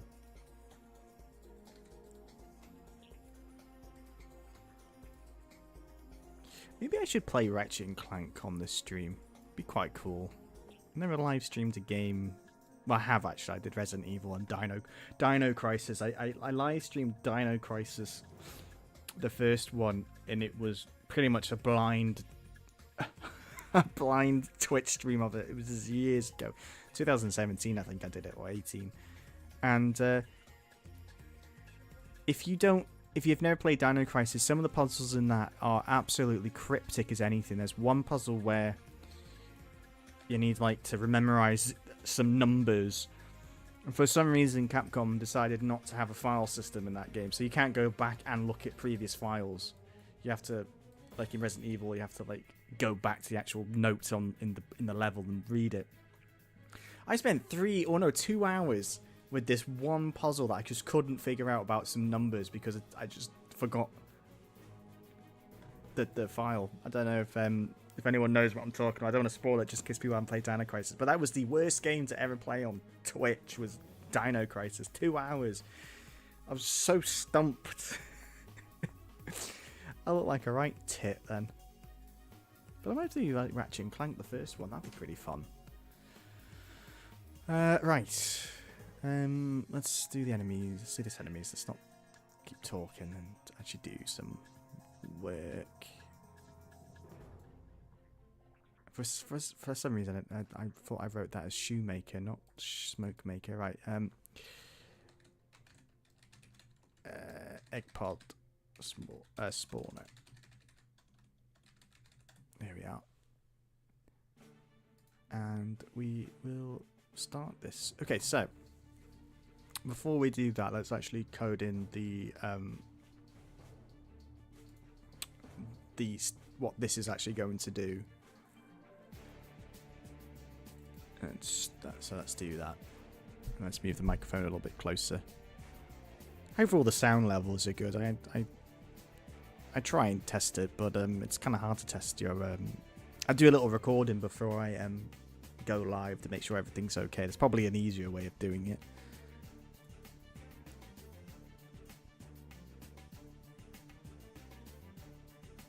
Oh, the PS2 ones are the best. I would. The first one is. The first one's a bit odd. It's not like from the first, like the second one onward, they all play very, very similar. So like you level up weapons, you level up your health. The first game does not have any of that, and it's like it's almost like feels like Spyro with guns. It's the only way I can describe it. It's a little different, and it's probably the hardest out of the PlayStation games if you're just playing casually. But I think the PS2 versions are the best in the series. I would recommend playing the first and then the second and like going in order with them. It's like Going Commando is the second one, and that to me is like a perfect sequel. It did everything that the first game did well, and then added to it and just improved it tenfold. Whereas the worst sequel, in my opinion, is Jak and Daxter 2 or Jak 2. I disappointed in that game. It's not a bad game. It's like not what I was expecting, and it's not as fun as a result. I can get into complaining about Jak 2 all day, which I don't really want to do because I don't want to moan too much, but. Because I really like Jak and Daxter 1, and Jak 2 is like GTA, and it's so different, and it has guns in it, but it's not near as good as Ratchet and Clank's guns, and it has like really weird difficulty spikes and racing that is just, you have to be perfect to get past some of these. I'm getting into moaning about Jak and Daxter 2. Let's not.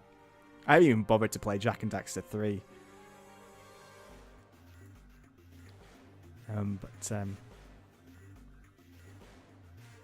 Yeah, the first Jak and Daxter is great. It's such a good game, but I understand like Naughty Dog were bored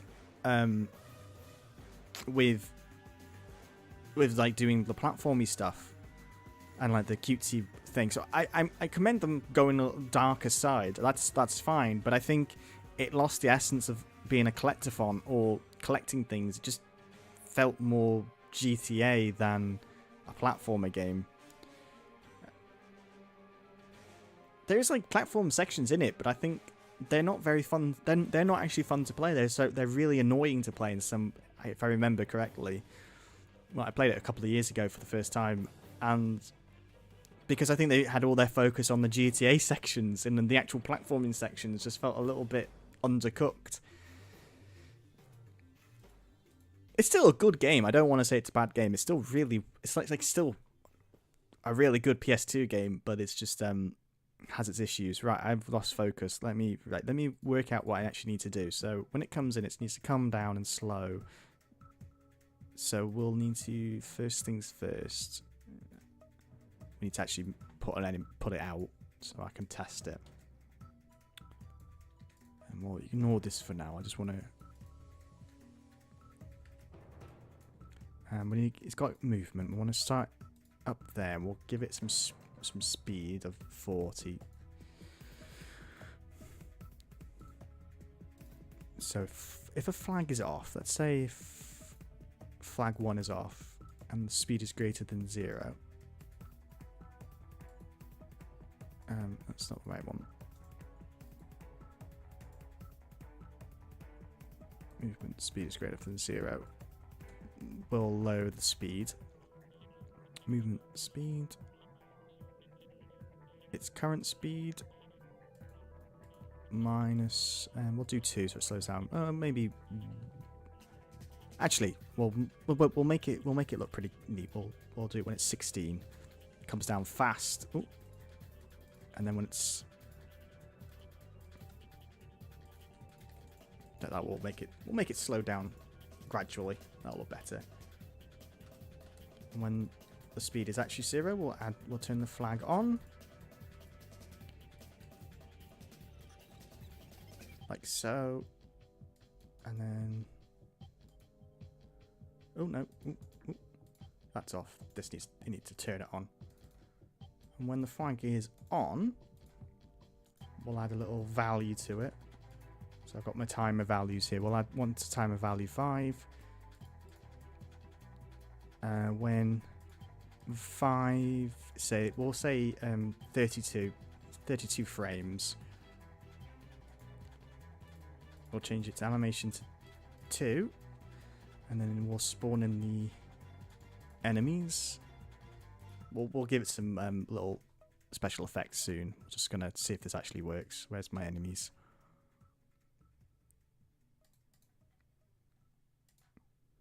Oh, one there. I think we'll spawn in 3. I think that is a good amount.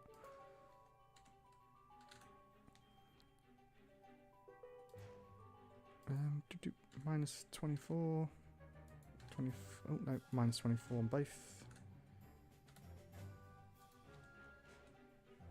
And that can be 24. There we go. And then when I say it hits 64, that timer will make it start going back up.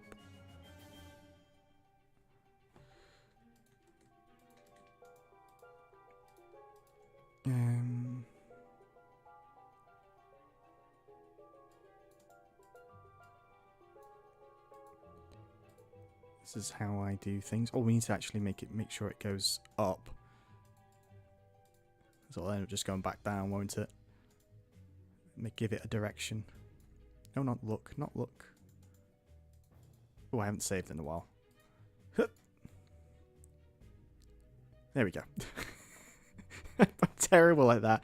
I should bring it back maybe. I used to have a little like program that I made that every like 20 minutes or 30 minutes it'll pop up on the screen and go, save your progress. Because sometimes I'll like spend 8 hours not saving, and then something will happen, and I'll have a power cut or something, and I've lost 8 hours of work or a few hours because I'm just thinking, right. So that's going to go up, and then when it's higher than 16, we'll add 2 speed to it.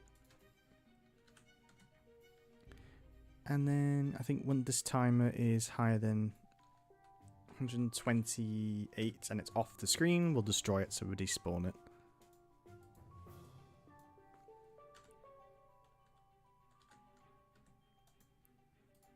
Right, we'll just see if this actually works. We'll just put him here, and it should just come down on screen. No, it hasn't. Oh, I think it might have done, but I think I put it too high up. He's not moving. Why is he not moving? Oh, it's because I've already. Oh, why is he not moving?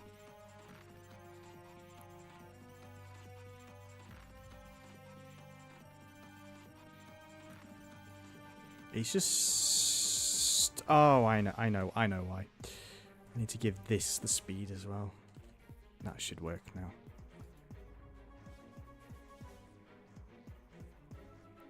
Well, it works, but it's a bit fast. We need to change the values a little bit. So, let's give it 80.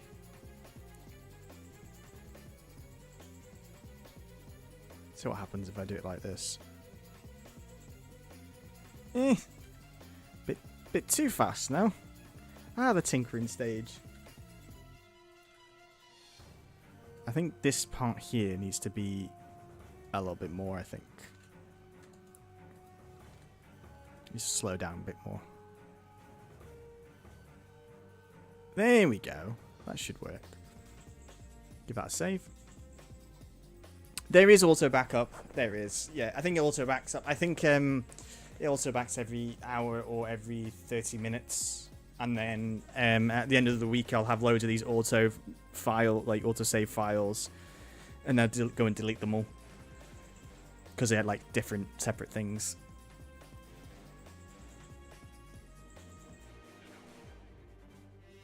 Right, so that's kind of weird. Let's now do the thing where he will walk, when the player will actually collide the thing into the object. So if it's overlapping that spawner, but that spawner is flag is off. Make the flag on. Actually, we can just you know what? Instead of that, we'll just destroy it, and then we'll create one of those egg enemies and see how this works.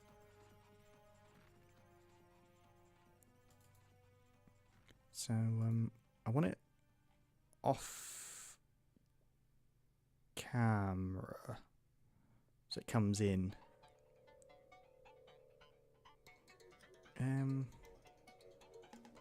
Might be able to do a cheap and dirty way here, actually.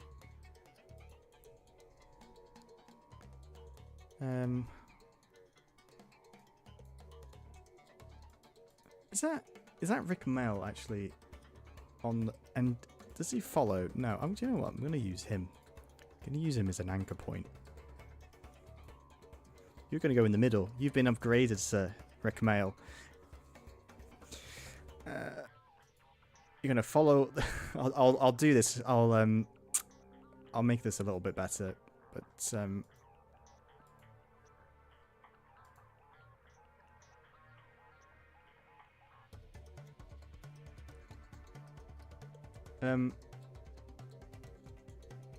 oh, yeah. I never used that. But I do remember record because I did that sort of, I did some of that when I was at animation at university. I do remember hearing my lecturer talk about that. I'm pretty sure he I mean, we're talking nearly decade and a half ago when I was at university. That was a while back. But I'm pretty sure I remember hearing some horror stories. Like save often, kind of always save often and just keep saving and save. Have multiple files. I think I actually do have multiple files of my save game, like my games and stuff that I make. I don't just keep it to one file because I've also learnt that the hard way. Oh, I need to give him. Hold on. Whoops. 1 second. Let's just do this properly. If I'm going to use Rick Mail as a thing, let's do it properly. I know I'll probably change that out, but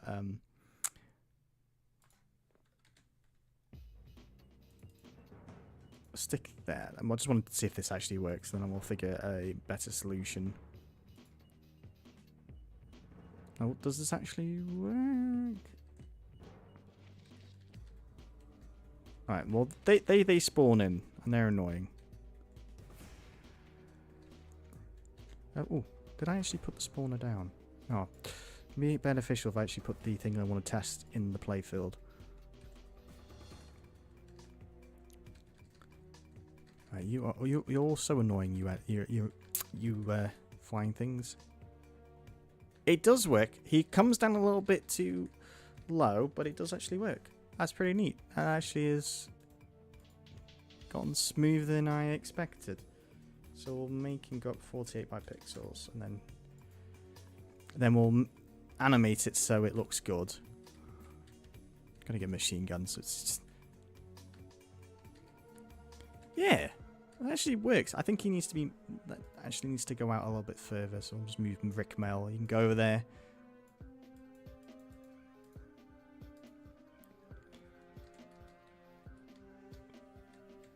The old... Gives... Yeah, there we go. That works. I am surprised. Actually, yeah, actually is. It worked. Right. So let's just make the animation when the pod goes poof. It'll poof out and look better. So we're going to use these sprite debris, I think, for that. Because I've coded that to do some little bit of crappy physics. Just need to replace these. Oh, wait. There we are.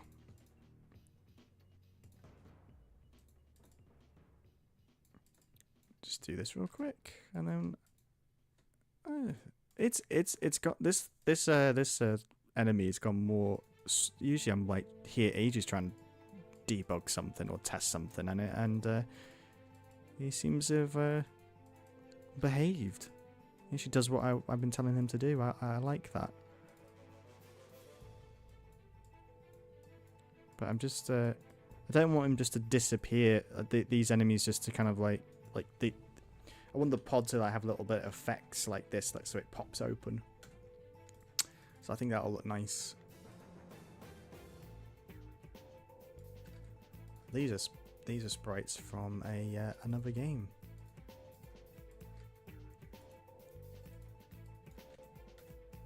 I just need to change that the hot zone for this.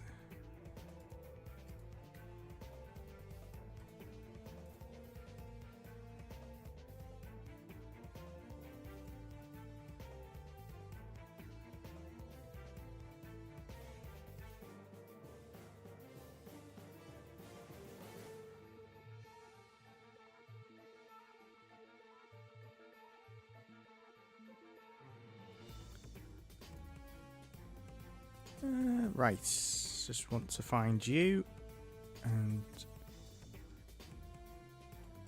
plop you in, plop. Actually, we'll just... I think that's the thing I like to do. I always want to make sure that it just... Things have a little bit more like animation to it. That's why I like putting bullet casings in when you fire your gun. I like the thing I've got as I've got older in making these games is I like adding dynamic-y stuff into it, like HUDs animating when they get hit, or I just like that sort of things. I think that's what helps me, say, for example, win Lum Dare, like the Lum Dare kind of game jam. I think that genuinely helps me to do rename Podface. There we are. Right, so let's animate this. Let's give this egg pod a few things to do, like stuff. So when it is moving, we'll add some little like fire. So when it's greater than, say, 6, greater than 0, give it. I shouldn't really use timer-based things for this, but I do because it's quick and easy. We'll create a little sprite. I think.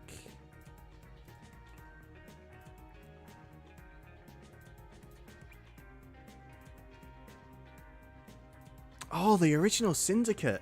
I've completely forgot about the original Syndicate. I actually have played the original Syndicate. I have it on the Mega Drive. Although I more remember playing it on the Amiga. I'm pretty sure I played it on the Amiga down a friend's house. But I have it on Mega Drive and I have played it. That is like a really good cyberpunk game. Bullfrog, wasn't it? I'm pretty sure it was Peter Molyneux who made Syndicate. That's unlocked a core memory. Blimey. It was isometric, wasn't it? I am thinking of that right game. It's like isometric and you had like 4 people you had to control, and if that is the game, I think that was Syndicate. I'm pretty sure. I'm now looking at my collection of games to make sure I do have this. Yeah, there it is. Ah, they were the days. I miss those sort of days. Right, what was I doing before I got distracted by remembering the old classics? It is. I haven't played that in years. I remember it being really difficult. I'm pretty sure it was on the Amiga. I played down a friend's house on their Amiga. And it had mouse. And I think that's when I picked it up for Mega Drive. And I mean, we're talking years and years and years ago now, so my memory isn't completely the best. But I do remember that kind of thing. And I'm pretty sure I couldn't really play it on the Mega Drive because it just doesn't feel. It felt harder to play with a controller, if my memory is serving me correctly. I mean, it's been yeah, I'm pretty sure that's what happened, because I remember getting an Amiga 500 when I was about. That was probably my first technically my first computer was my Amiga 500. I'm playing Pinball Fantasies, and there was this really cool game I played on it, but it was near impossible to beat. I'd never beaten it. It was like you played this mech, you had to walk. Yeah, it was. I'm pretty sure I remember playing it on the Mega Drive and I just could not get into it. So I'd go down with my friends and play it on the Amiga. This is when I was really quite young. I don't know, about 6 or so. But I do remember the Amiga. I remember getting an Amiga when I was a little bit older. When, like, you could find them for pennies. And I think that was the first time I got into like pixel art, was with Deluxe Paint 3. I'm pretty sure Deluxe Paint 3 or Deluxe Paint 2 or something. I had the box copy that I've had ever since, somewhere lying around. If people remember Deluxe Paint.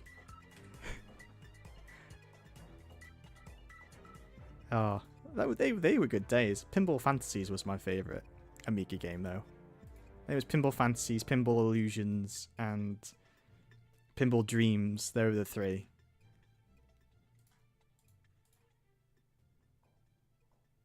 Alright, so we're just going to do a quick save, and then we're going to animate. What do I put under? Yeah, set sprite debris.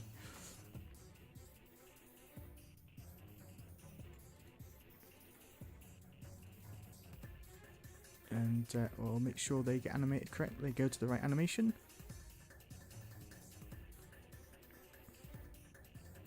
I didn't have one. I didn't have one until they were dead. I never had an Amiga when my friends had an Amiga when Amiga was the thing, and I never had one until it was like 97, 98. It was like way after it way after when everyone was on Windows 98. I was quite young at the time, so you know it was still pretty fun to have like a computer in quotation marks there, but I really did. I did enjoy it. I just enjoy playing the pinball games, to be honest. And some like point-and-click adventures. I think I remember vividly playing Simon the Sorcerer and really liking that game. I never had a C64 though, or a Spectrum. I wasn't. That was a little bit before my time. Although my friend's dad had a C64. Oh no, I tell a lie. I did have a. I tell a lie. My first computer actually was the Amstrad CPC 464 with the green monochrome monitor. I was only about 3 or 4 years old, and my mum bought one from a car boot sale for like, I don't know, £5 or something, really cheap, or like £1. That was actually my first. That was technically, actually thinking about it, my first computer. I still have it, and the green monochrome computer thing. Yes, I haven't played it since the 90s, but I do remember really liking Simon the Sorcerer. It's like one of those things. And there was another one. What's it called? I have the box somewhere. I think it was like Goblins or something like that. I remember playing Goblins. I think it was called Goblins. But it wasn't a point and click, but it was like a puzzle game. I also remember playing Lemmings. Lemmings was great. Alright, we'll just finish this enemy off, and I think... yeah. So, I think I've done... He pops out. I just want to make sure I chose the right animation so it doesn't look silly if it's wrong. Yeah.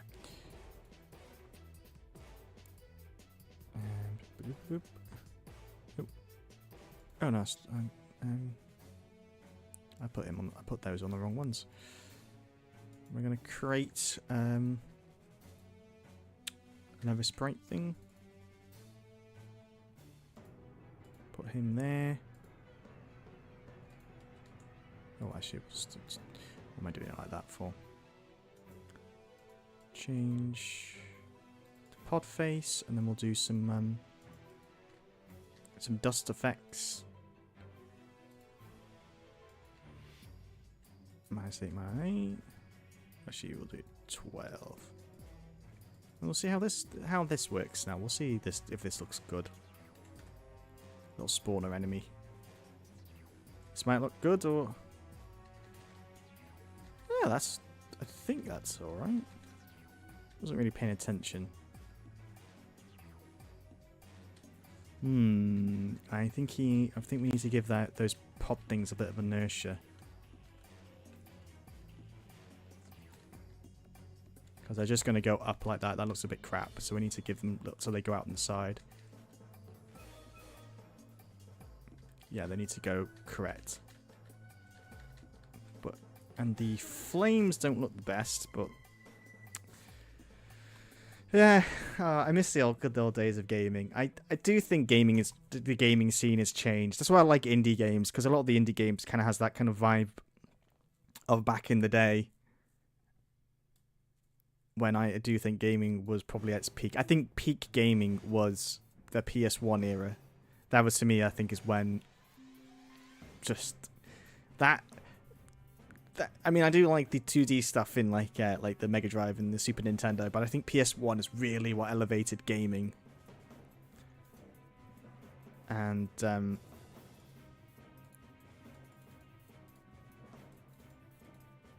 not sure if this has worked, 'cause I can't remember if I've done something with these, but we'll oh no, that's wrong.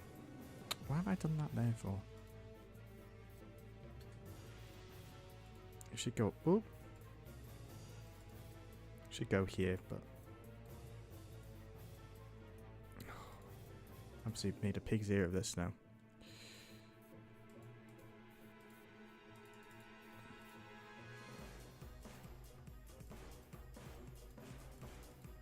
Alright, that might work. There's something else. I need to animate it. That's also what I need to do. And then we'll I do the most. So for my method of animation, I just move things in and out of stuff like that. Lazy, but it does the trick. This thing is going to be on screen so little. I don't think it matters if the animation is not the best.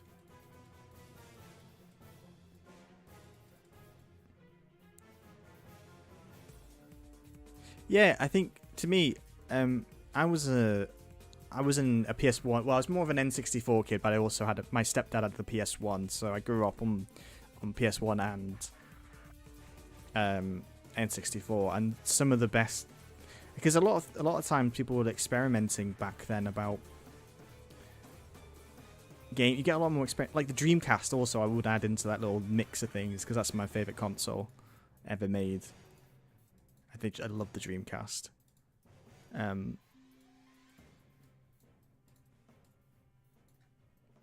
But yeah, it's just everything's very sterile now. I find in video games, everything's online. I don't. Not just, I don't know. It's just saying. I think it's lost its spark. And then, like, looking at what's happened with, like, Rareware kind of not closing down, it probably will. But, like, Everwild, I mean, it looked interesting, but games have to be this grand movie kind of thing, you know, that it has to be an epic spectacle. And I feel like, just think, a game isn't really a game anymore. I don't know why I put... That looks a bit crap. Let's get rid of that, mate.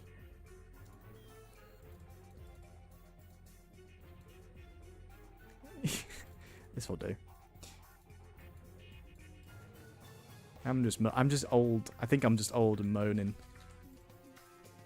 The back in my day kind of thing.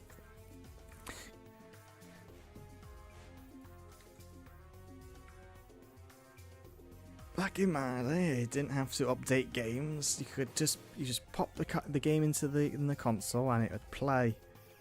I do miss those. I do miss those days though. Nothing worse than having to update your PS5 or whatever, or Steam or whatever. It's just ugh. Oh, hold on. I'm blasting him off, aren't I? So we should actually get rid of that thing.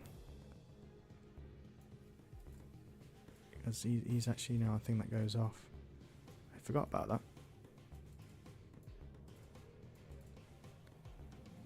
There we are.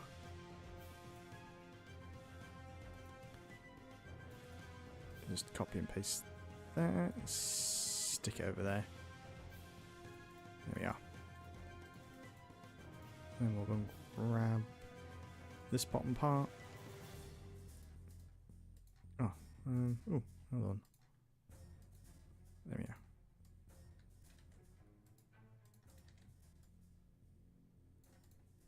Cool.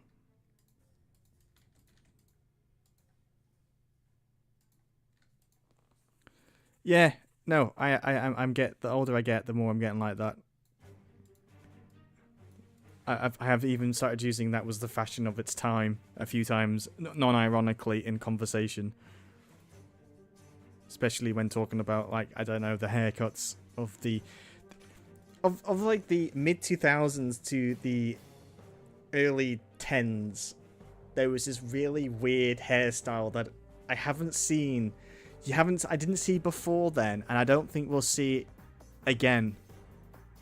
It's like this really odd hairstyle, like the emo hairstyle kind of stuff. It was a weird time to be alive. Okay, let's see if this works. There we go. It pops out now. bit more dynamic.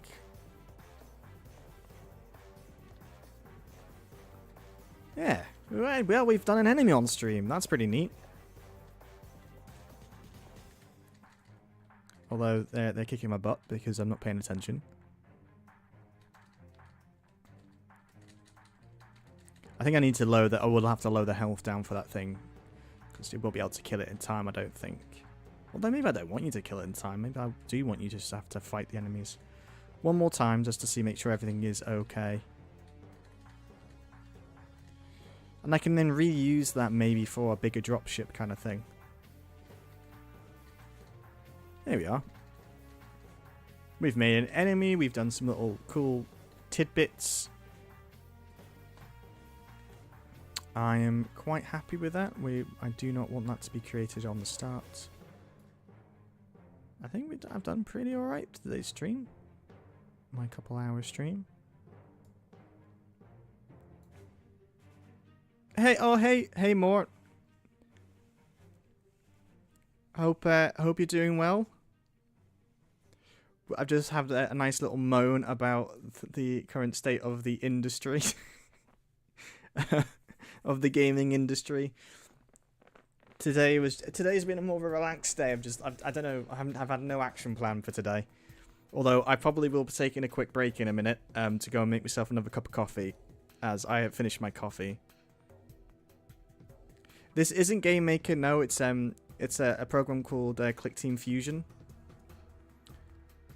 It's what a lot of Sonic fan games have been made on, and I think Five Nights at Freddy's was made on it. Yes, I'm pretty sure it was.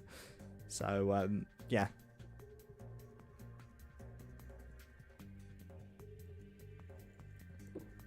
Right, we'll do a little bit more. Well, maybe I might. I don't know what to do. Actually, no. Let's populate this area. Let's actually put some enemies down. And then see if these pods actually kind of look good in actual gameplay. So we're just going to just smash some real quick enemies somewhere. And get a vibe for the level. Oh, I think I like a big one there. A big fella with a gun. And I think here maybe we'll put like a pod. What I've just made.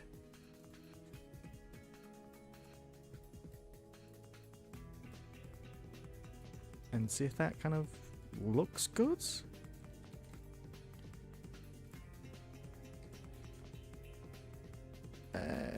Yeah, it's just a program I use for my own personal projects. This because I'm just so used to it. I've been using the software since I was like 9 years old, back in the click and play days. Oh, I forgot. Oh, it does go down a bit low, but we might need to edit. Well, it's all about faffing around and seeing what works.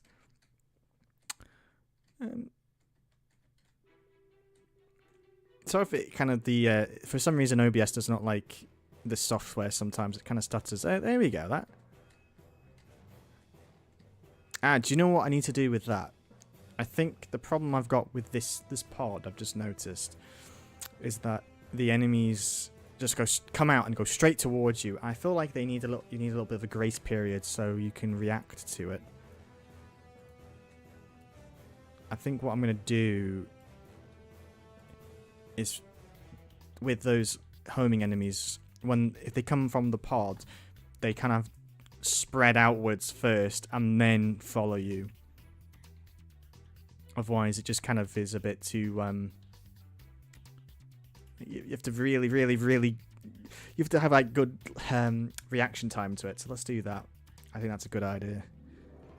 It's stuff that's why I like making little test levels quickly, because then I realize stuff that you need to do gameplay wise and all that kind of guff. You kind of go, oh wait, no, I need to it's not quite gelling, and then you realize what it is, and that is what it was. So I'll put a flag on it in a minute. So if this flying thing if a flag is on. Let's just do 12. And I'm going to make sure this is all off. If that is, we'll turn flag to. Sorry, bear with me. I've got to remember what I did last week.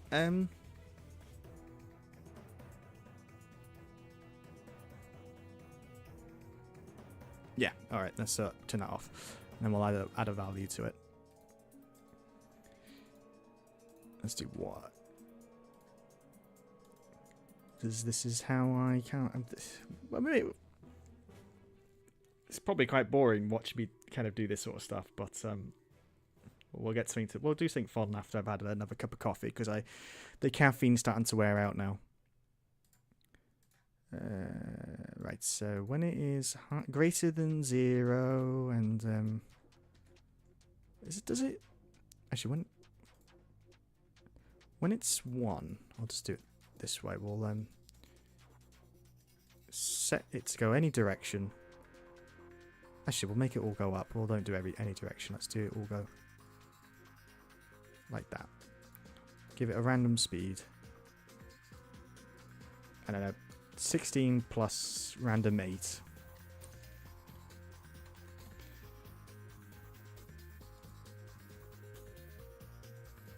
And then when it's greater than that, the speed is greater than 0.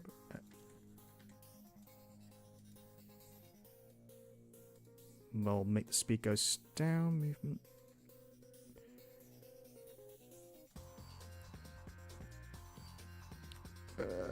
No, I'm looking at the wrong thing, aren't I?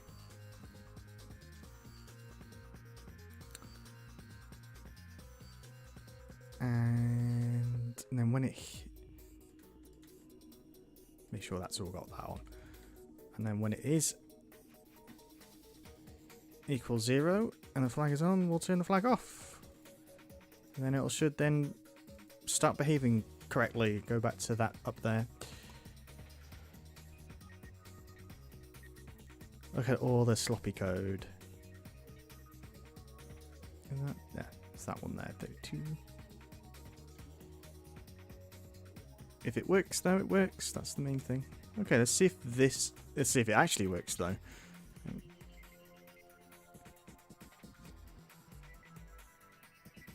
Oh no, they're still not doing it. Well,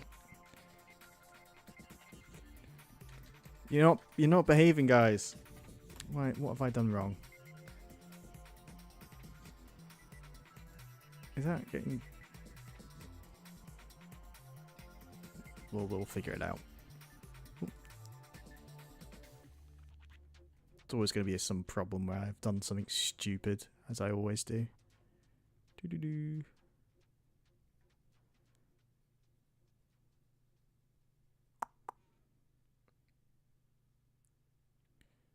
Oh, it's that. That's the thing.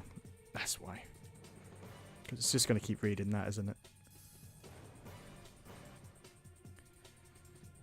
Hopefully, fingers crossed.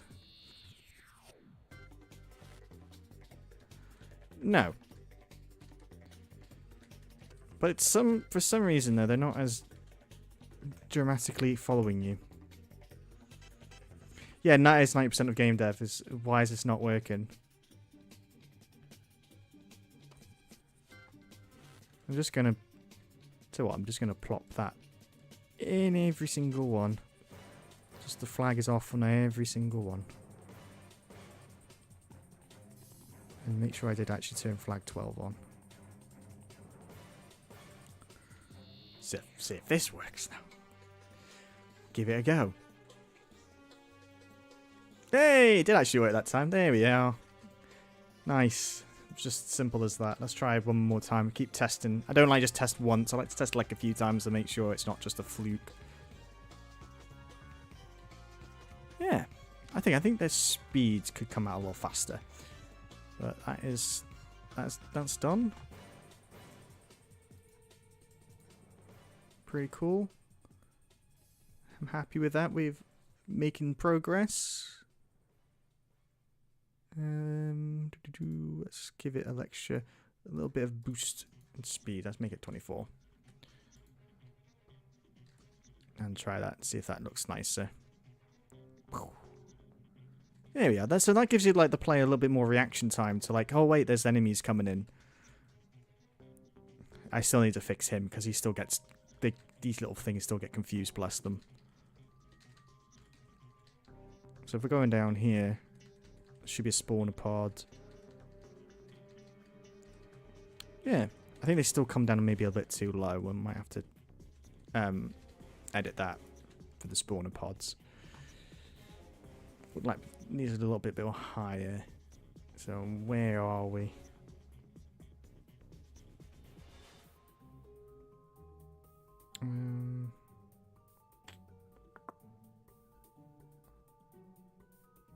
I think this is it, isn't it? This bit I've done. If I make it 24, does that?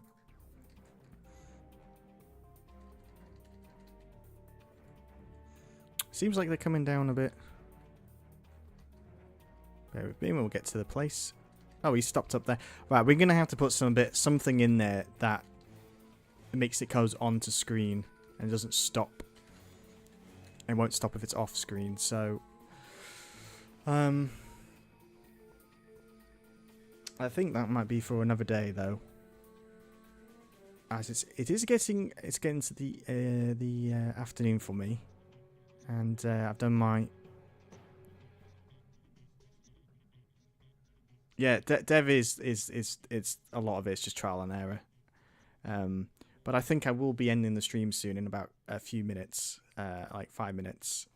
I've been because it's been an hour, nearly 2 hours and a half, which is quite long. I think that's the longest one I've done so far. Oh yeah, no, I've done the amount of times it's just been something random like that. I'm actually I'm gonna have to take a break. I might stream for another hour, but I need to go. Desperately need to go and grab another coffee, because my caffeine levels are low. But the debugging, sometimes it's the most silliest thing. The great thing though is when you're in like lying in bed and you think of a solution, or the next day you come back and you spent like the previous day you spent like 8 hours trying to figure out this bug and you have no idea. The next day you come in, fix it 10 minutes. 10 minutes later you fixed it. That's always the fun, because that's happened to me so many times. Like day before, the whole day has been spent on trying to figure out one bug and then go to sleep next day. 10 minutes later you figured out the bug, and it's just like, why couldn't I have done that yesterday? Save myself a pain. But I'm going to take a quick break, and then make yourself another cup of coffee, and I will be back at it, and we'll fix up that enemy problem so it actually comes onto screen, because I think I'm doing it a bit of a crappy way, to be honest. And maybe a little bit more, and we'll do some tile animations and some tiles, make some art for the tiles. So yeah, we'll take a quick break, and I'll see you in a bit. Oh, this guy up here. You mean this one here? Oh, actually, he's. I can't move him. The old Rick Mail. It's a comedian called Rick Mail. He did advertisements in the 90s for Nintendo products. He's a comedian, and he's like one of my favorite comedians. So there's a bit of pixel art up there of him, and he gives me encouragement to carry on making games, and also to play Zelda Link's Awakening. So, but at the moment he's used as a way to spawn in the little pods. I don't think I can be able to get his likeness, allowed his likeness for the game, but I'll probably name an enemy Rick, or I might name someone Rick in the game and someone else Aid. But yeah, he's an old alternative UK comedian. A lot of slapstick and fart jokes. I grew up with him as a kid. Basically, if Tom and Jerry was done by two adults. He sadly passed away like 11 years ago, though, so which is a shame. But he was really big in his heyday in the UK. But anyway, I'm going to make a cup of coffee. I need some more caffeine, and I will be back in a few minutes. So in a bit.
Alright, I'm back. A fresh cup of coffee. Freshly brewed.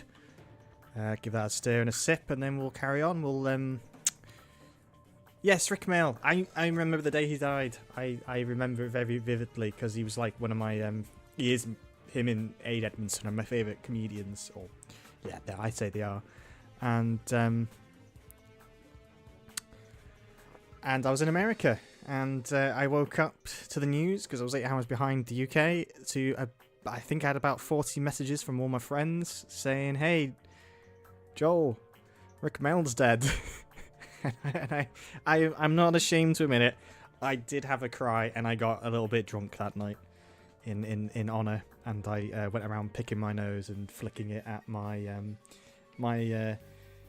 then girlfriend, who I was dating at the time. Jokingly, like, I actually wasn't actually flicking boogers at her, but yeah, it was a thing he used to do in chat shows. Anyway, right, we need to do this little pod enemy, because we have to put a little like stuff in it where he will actually spawn on screen. So we're gonna keep the speed going.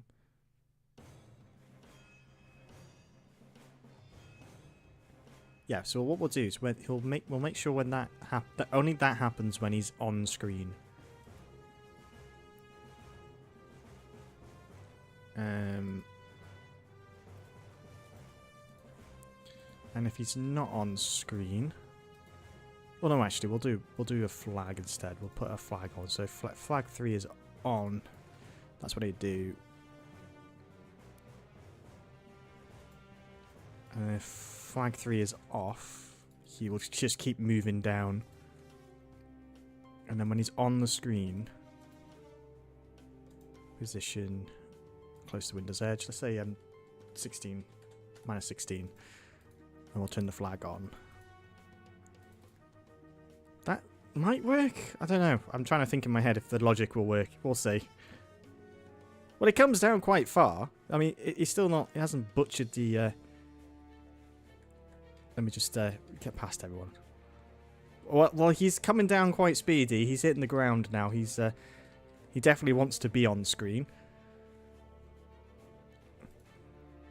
So it kind of works.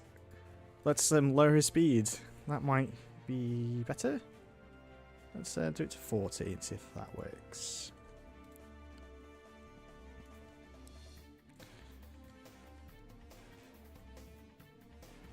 I think then that we'll try and test it and make sure it actually does. If he does, actually will always go on screen, because I want him to pop out the enemies. I think that's working. Give it a couple more tests. The power of coffee. I kind of do like those type of enemies that kind of come in and spawn things. It just adds a little bit more dynamic to the stage. It's not just enemies already there. There's enemies that pop in and say hello. Yeah, that's doing. I think that's done the trick. Nice. I do suck. Well, he's going to float because I haven't put any barriers down for him, because this guy doesn't have any physics or like any gravity attached to him. It just helps with like CPU and all that. Because I don't want him to follow you. I want him to be like, I think it's a red Cooper, where they get to the edge of a platform. They won't just they don't just follow you. They'll just like see an edge of a platform and turn the other way. They've got a little bit of AI smarts with them, and I'm not going to fall to my death. I'm going to turn around. Okay, so that enemy's worked. I'm happy with that. We're going to move that out of the way.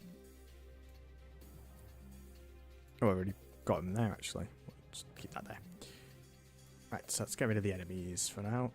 I think the stage is looking okay.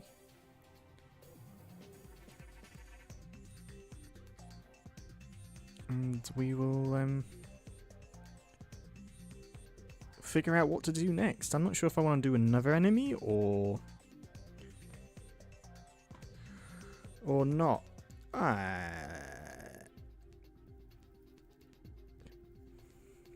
I don't really want to do I don't really want to do complete boring things like programming the speech bubbly stuff. I'd rather do that off stream because it won't be fun to do. And I've already done the whole level. It's kind of neat. I think I might just like do some more foliage because I think I've only got like 2 types of mushrooms and these things. I'll do some more like kind of plants. I think it's looking a little dull. Or we could do some more building stuff because I want the second act to be more building-y. Oh, so many decisions. I think it's time to have another sip of coffee and figure out the action plan. Or I could just build the level out. I think, you know what, I'll do that. I'll put the enemies in and we'll actually build a level with the enemies and play it. Yeah, we'll do that. Excuse me while I slurp my coffee. And let's go.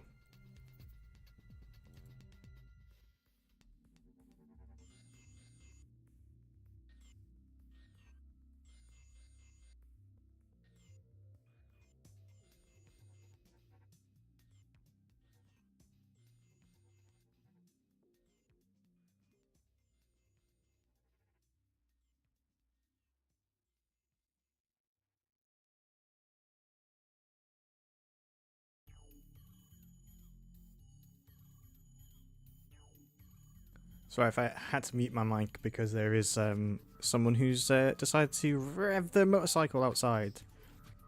The neighbour opposite my house has like loads of old vintage mopeds and motorcycles. It's pretty cool. Although it is annoying because he goes to work on one and he goes to work really early at like 5 AM, 6 AM, and every time you just hear like in the morning when he's well, usually more in the winter time, not so much in the summertime. In the winter time, you'll hear him trying to rev his engine to warm it up. But it is a really sick looking bike. It's like, and he's got like an old vintage moped from like the 50s and some. Oh, it's really nice. I don't drive in the UK, but if I were, I definitely would get like a motorcycle license. It's a free alarm clock, but not for 5 AM. That's the problem.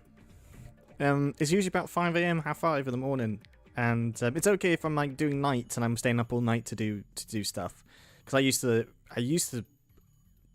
to work for a Canadian company, like a freelance for 5 years. I'd usually be up on their time zone. So, and when I was dating someone who from America, I was always up through the night. So it wasn't too bad because I was usually going to bed when he was going to work, kind of thing. But now when I'm getting up at normal times, yeah, can be annoying. Anyway, I mean it's not really that annoying. I'm not one of these grumps. Because I know some people have been complaining about one of our neighbours because they have 4 children and they scream and shout on the street in about an hour's time. And I've heard other neighbours complaining out on the street. I'm just like, kids, let them just, you know, I'd rather them be playing outside than on their phones, playing, I don't know, Candy Crush or whatever kids are playing these days on mobile phones. Jungle Runner, whatever it is. That's how hip I am with this generation. The TikToks. I'm still proud that to this day I still do not have a TikTok account. I still have not got one. I only recently got into Snapchat, and that was 2.5 years ago. I finally managed to go and get Snapchat. So these enemies here, they don't have physics, so I need to put down these little borders. Oh, actually I haven't showed off though. I only showed off robot enemies, but I have got like organic enemies as well. I've got these little snappers. These are really, really crudely like drawn and animated, so please ignore the absolute terrible pixel art skills here, but I just wanted something quick down. These are definitely going to be changed. This was like a 20-minute... I need to make something so I can test something out kind of thing. But, they hop. Like so. But they're not hopping with any physics. It's just calculating their Y position. And if you land on you, they snap and bite you. But I'll probably make them into like frogs instead of like these dinosaurs. But I kind of like that. I'm going to put some more organic enemies down, I think. Instead of just robots. So I've got like I've called these creatures and we've got robots and creatures. I just think having a nice little blend of enemies I think is quite nice. But I am not sure to give them physics so they can hop off platforms. I'm not quite sure yet.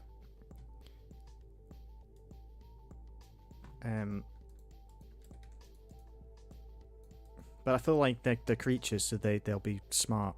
Well, I actually no, then I don't know. But these are what these barriers are for. These will stop them.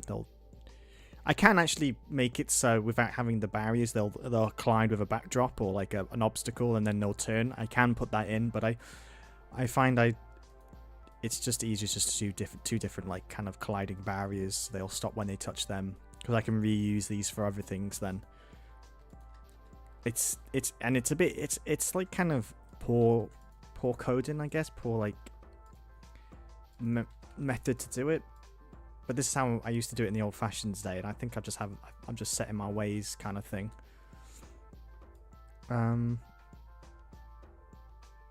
there's a little small one up here. This is how I design enemy levels.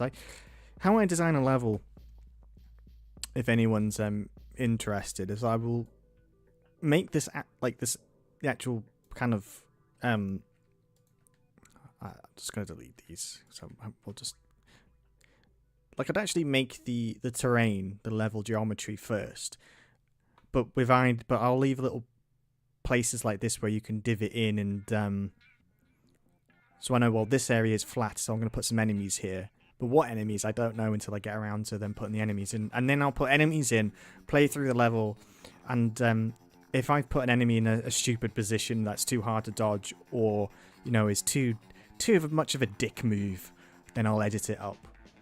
A lot of it's just like trial and error, and I'll play through the game and get a feel for it all. Because I now want to put some of these wasps in, because I like these wasps. I like to mix and match the enemy types, I think. I'll put one wasp in up here.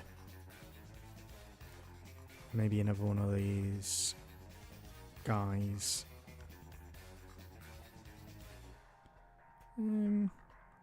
Yeah, so now what we'll do is we're going to test and see if this looks good. And we'll put some goodie crates as well, so we can get a feel for what that is like if we got some of these.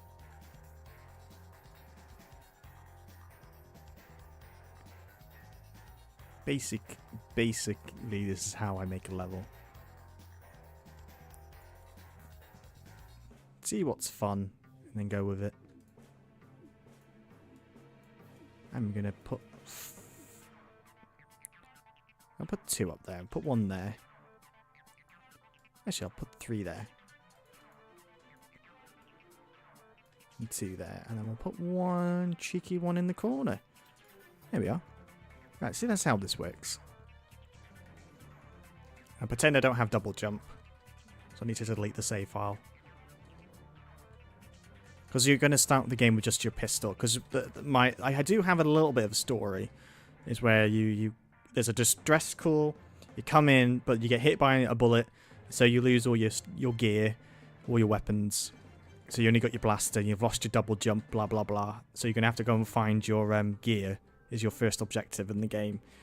There'll be like objectives here in the map of the level, which they'll get around to doing that later on. And then you find your gear, but all your guns have been stolen by robots or something. And but your double jump is still there, and then you get your double jump that way. And then the second act of this level, you get to have a double jump, and you get to like use it. So that's the plan. Hello. And then you get a shop as well. Once you've beaten the first act, the shops will appear where you can buy weapons. So yeah, that's the plan. Yeah, that seems to be going all right. Quite like that. Let's add the extra dynamic-y stuff in and some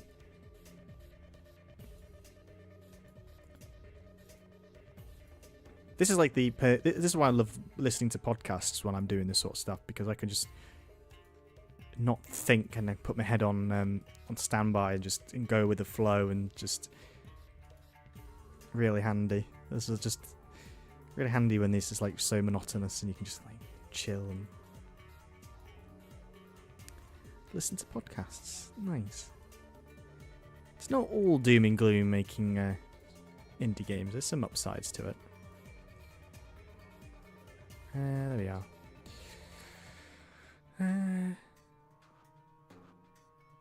Yeah, I think that's pretty. I think that's going to be okay. Oh, then maybe why don't we do some background stuff? Let's make this beginning part look like it's going to be the final game. Except the text, except the intro text. So I'll do that off stream. I think I'm going to put one of these spawners here just to see what it's like. And right, so I'm thinking in the background. I don't even know what that one is. Oh, that's nothing. Like here, one of these, this one here, have like ships flying and like shooting lasers at the floor. Now and again we'll get like a ship that comes in and it shoots a laser from the floor, and it'll just look a little bit cool. I think it'll just give it a little bit of like. I think that's what I like about Ratchet and Clank, is that all the backgrounds have, like, all the level has loads of things going on and ships flying, and it's not just like a static level. There's things, there's organic things happening. Stuff like that to me looks great. And then when I love when you go through like and this goes for all games. What they put this in, like if they go through like foliage and leaves rustle, or that sort of stuff. Just I love. I don't know why. It's just a little part of me just loves that thing. Those type of things. So we'll be doing that. Let's go for it.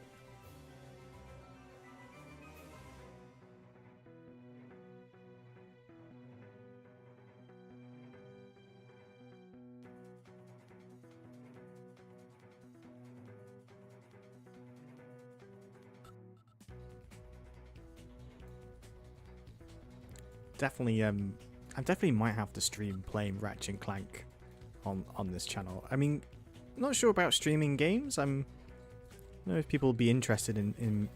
I would like to stream like maybe some Sonic games or something.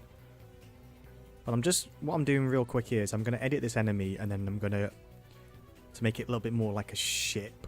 I'm not really going to be too fussed with the way it looks, because I'm going to make it all one color in a minute.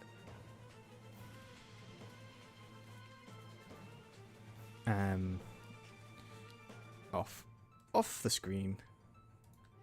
And it's going to be all blue.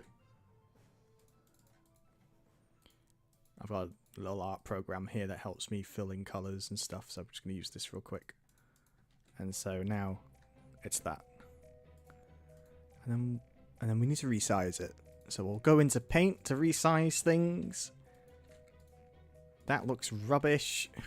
Too much. Too small. Did I not add 50? I thought I must have pressed something else.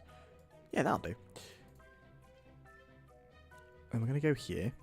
And we're going to create a new object. We're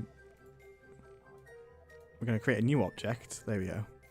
We're going to lock that so I don't keep accidentally making it. And we're going to see if that actually looks good in the background. I'll just tidy it up a little bit, actually. Yeah, I mean, I'm not sure about streaming games. There'll be a few games I would never, ever, ever in a million years stream live. One being, for example, Resident Evil Outbreak. I'll never, ever stream that game live because I would probably get banned from streaming because I'll be swearing too much and having a go at the absolutely thick AI. And when I say thick, I don't mean as chunky and thick. I mean Dom.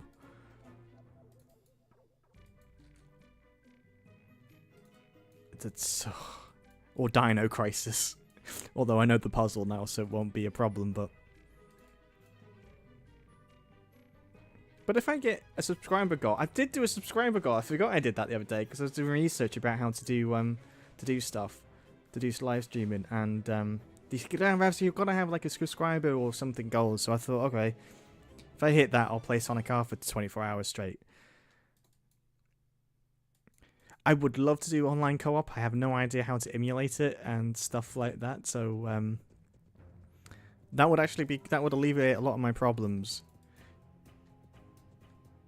Although saying that, like, it does make it interesting to watch when the AI is so thick. Though it does make it interesting.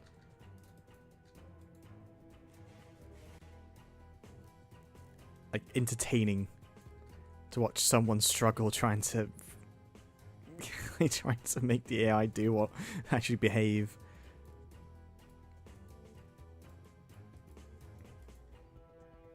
I think I'm spending way too much time on this. Let's just see if that actually looks. I mean, it looks all right. I'll just tinker with it a little bit more. I think I'll make this look a little bit less sticky outy.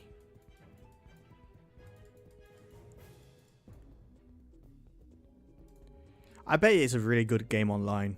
I don't even need to say I bet. I know it is going to be a good game online, like with co-op. It feels like that game was definitely built for online and they didn't really think too much about the single player. Because a lot of things with the problem with Outbreak in the single player is that they just kind of use the online engine, and so you can't obviously pause when you're trying to read documents or pause when you're using the menu, and the AI has absolutely no idea what it's doing half the time. Which again makes it kind of funny to watch if you watch someone struggling.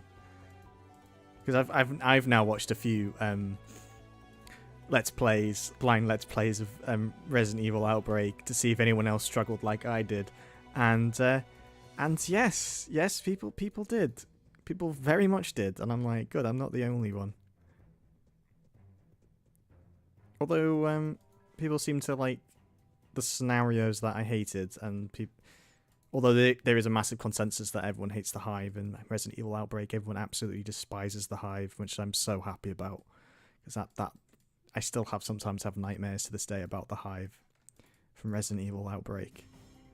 Oh. I remember playing that during a heat wave, and I was getting so angry.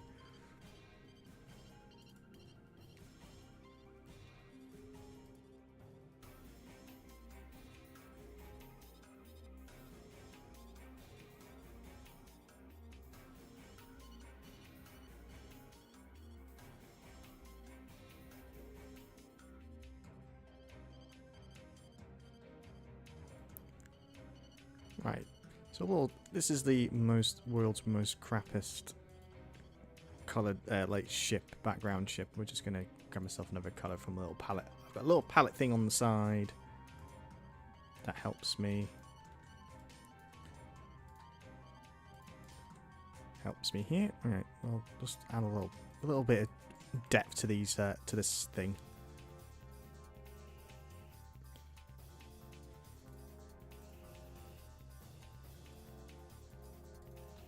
And I think I'll give it a little wing. I think I'm overthinking this thing. This is only supposed to be in the background, and I'm just kind of really focused on this ship. But yeah, the Resident Evil Outbreak, I mean, it's really good though. That's the thing. Except for, I didn't like Final 2 as much as Final 1, but Resident Evil Outbreak, it gets a lot of flack. It gets tons of like hatred from people because, like you said, most people probably play it offline, and it's not a great experience offline. But I still think it's got some really clever scenario ideas, and I think Capcom would be stupid not to revisit that formula and do something similar with now the modernization of like online play. Not whatever it tried to do with I think it was called Resistance, because I think I tried to play that a few years ago once or twice and it was rubbish. I think it came out with like RE3 and it was terrible. Or the RE3 remake. But like the scenario ideas, it was really clever. They had some like good ideas. Yeah, I tried one of the alternate paths on File 2 and I got my ass handed to me, so I gave up. It was on the abandoned hospital one. I forgot what it was called, that flashback, I think it might have been called. And there was these enemies. The problem I have with this is the main problem I had with Outbreak 2 is there was a lot of way more enemies caused the bleed.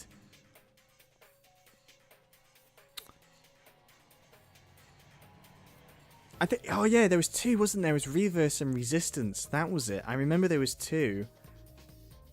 Yeah, I played both. I forgot about Reverse. I didn't mind. I didn't mind Resistance. I remember. Yeah, I remember that now. This was a while back, wasn't it? Well, not a while back, but I didn't. I played Reverse. Reverse was one that came with Resident Evil 3 remake, and then Resistance was something else. If I recall, it was something like that. I can't quite remember. Something like that. That whole period of Resident Evil for me was a blur because I was so upset about the Resident Evil 3 remake. Right. I think this ship looks okay. So we'll set its properties so it's yeah, I've just got to do all this real quick. So we'll name it as well. We'll call it BG Ship Effect. I don't know.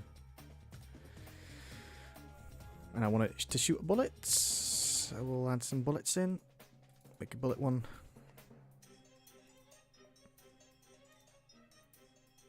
And that's going to be a bit too bright, but actually we'll see if it's too bright. But I mean, to be honest, I haven't had much luck with the Resident Evil series. I didn't mind Resident Evil 4 remake, but I did have a lot of I did have some issues with it. Oh, that was it. Yeah. Yes, I remember. Yeah, that was it. Yeah. That was Resistance. I do remember playing that, the Mastermind. Yeah. And you had to like kind of stop the other players by putting things down. Yeah, I remember that now. I didn't play much of that neither. I'm not really an online player kind of guy, except Overwatch and I mean that was years ago. And what's the other one? I played a lot of like Red Alert and Command and Conquer and StarCraft, like RTS ones. But I do remember playing that. I didn't mind it.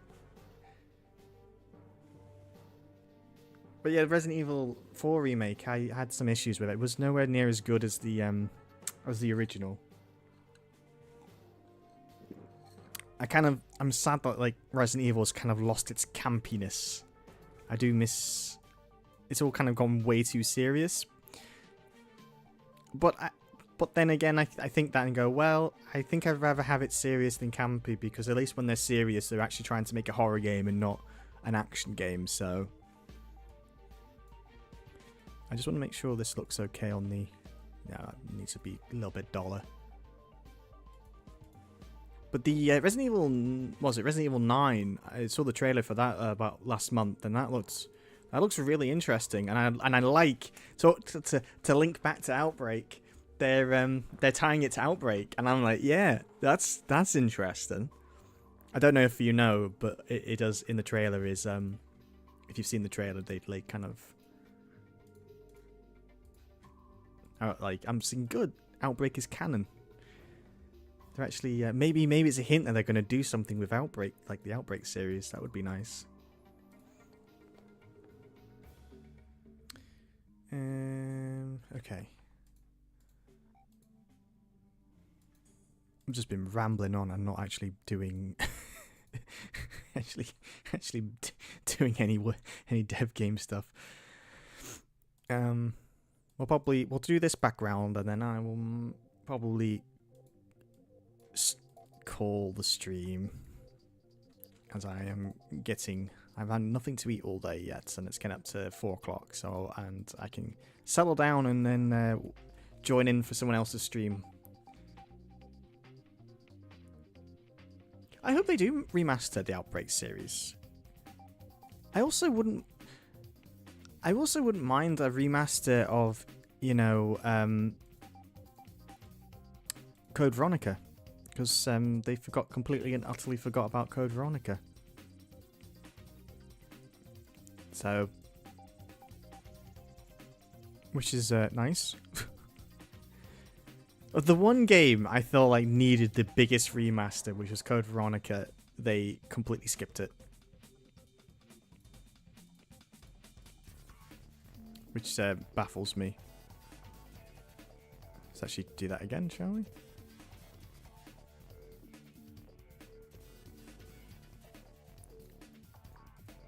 This is such a cheap and dirty way of doing this.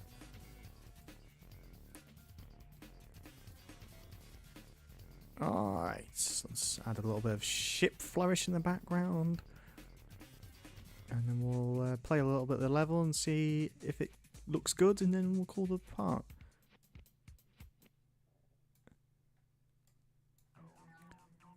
I've got to say, I've got to take my hat off to people who stream longer than like 3 or 4 hours. My throat is getting sore from talking too much.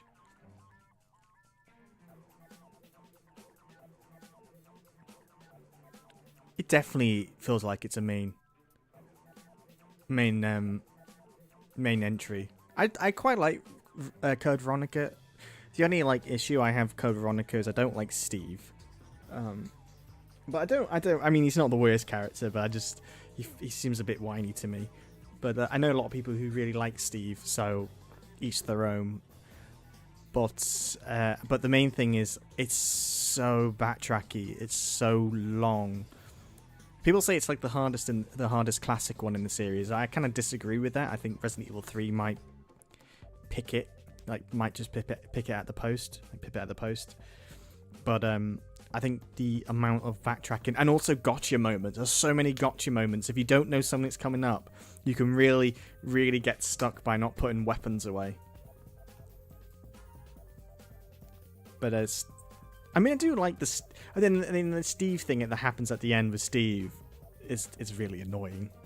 The actual gameplay element, not what actually happens. And the final boss is... Do you know what? The final boss is also really something else. I can talk about Resident Evil all day.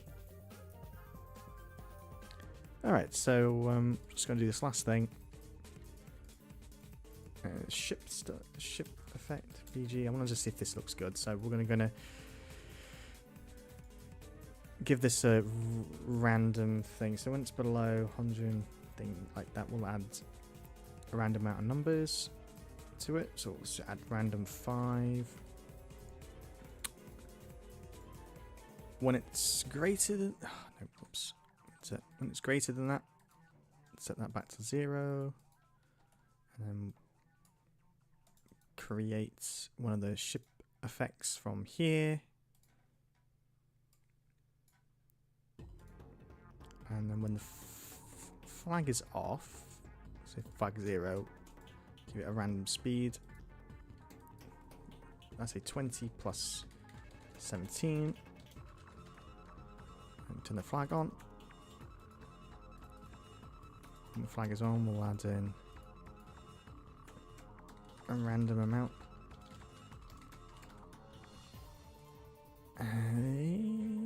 When that is higher than, say, I don't know, say 20. Set the speed to set that back to 0, and then shoot that little bullet.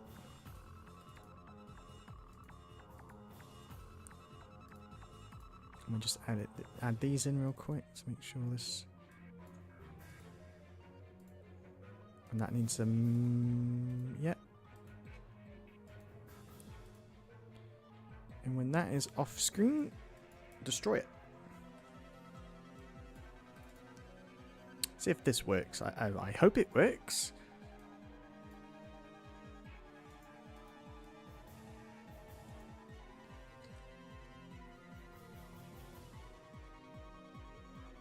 The bullets need to be faster, but they kind of are right, hold on. I know what I'm doing. They can't be attached to the background. They need to follow the frame, but that doesn't need to follow the frame. And that needs to be way faster. And I think that we can make that quite brighter too.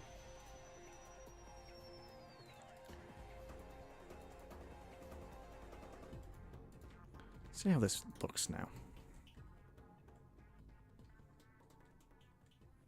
Yeah, that kind of it's working.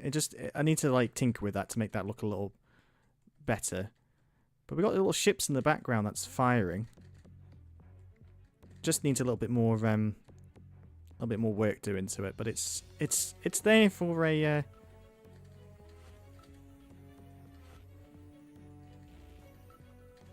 it's there. And it's working to a certain degree.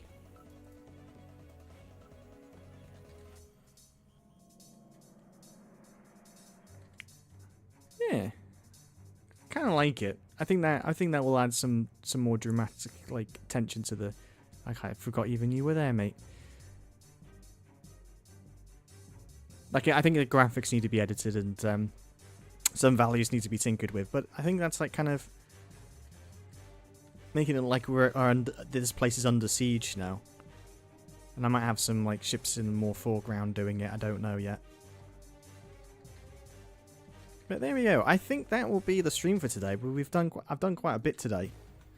I'm kind of happy with progress for this stream. It hasn't been completely boring.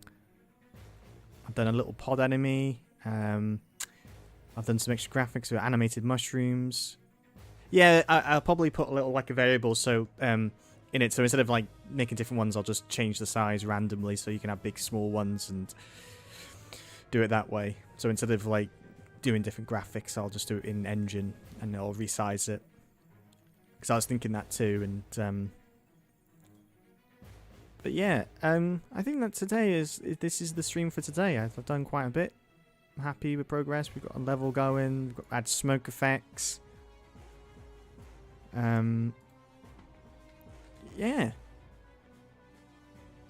So I hope you've enjoyed the stream today. It was longer than usual. A 3-hour one. I'm getting better. I think it's because I didn't show my webcam. So yeah, I need to fix him because these enemies are a bit dumb at the moment. Yeah, I do like. I don't mind actually coding where if you're not on the plane with the robots, they'll try and shoot down the creatures. I'll probably might do that in the next stream. For some reason, they're all getting stuck at the top up there. But that's funny. Oh, they're back down. Hello. Yeah, so I hope you've enjoyed today's stream. And I hope you all have a lovely rest of your day. And take care. And I will see you probably. I'll probably stream next on Monday. Probably my next one. Give me a weekend to make a video for a dev diary video and some enemy design videos. So until then, take care. Have a lovely day, everyone. And bye for now.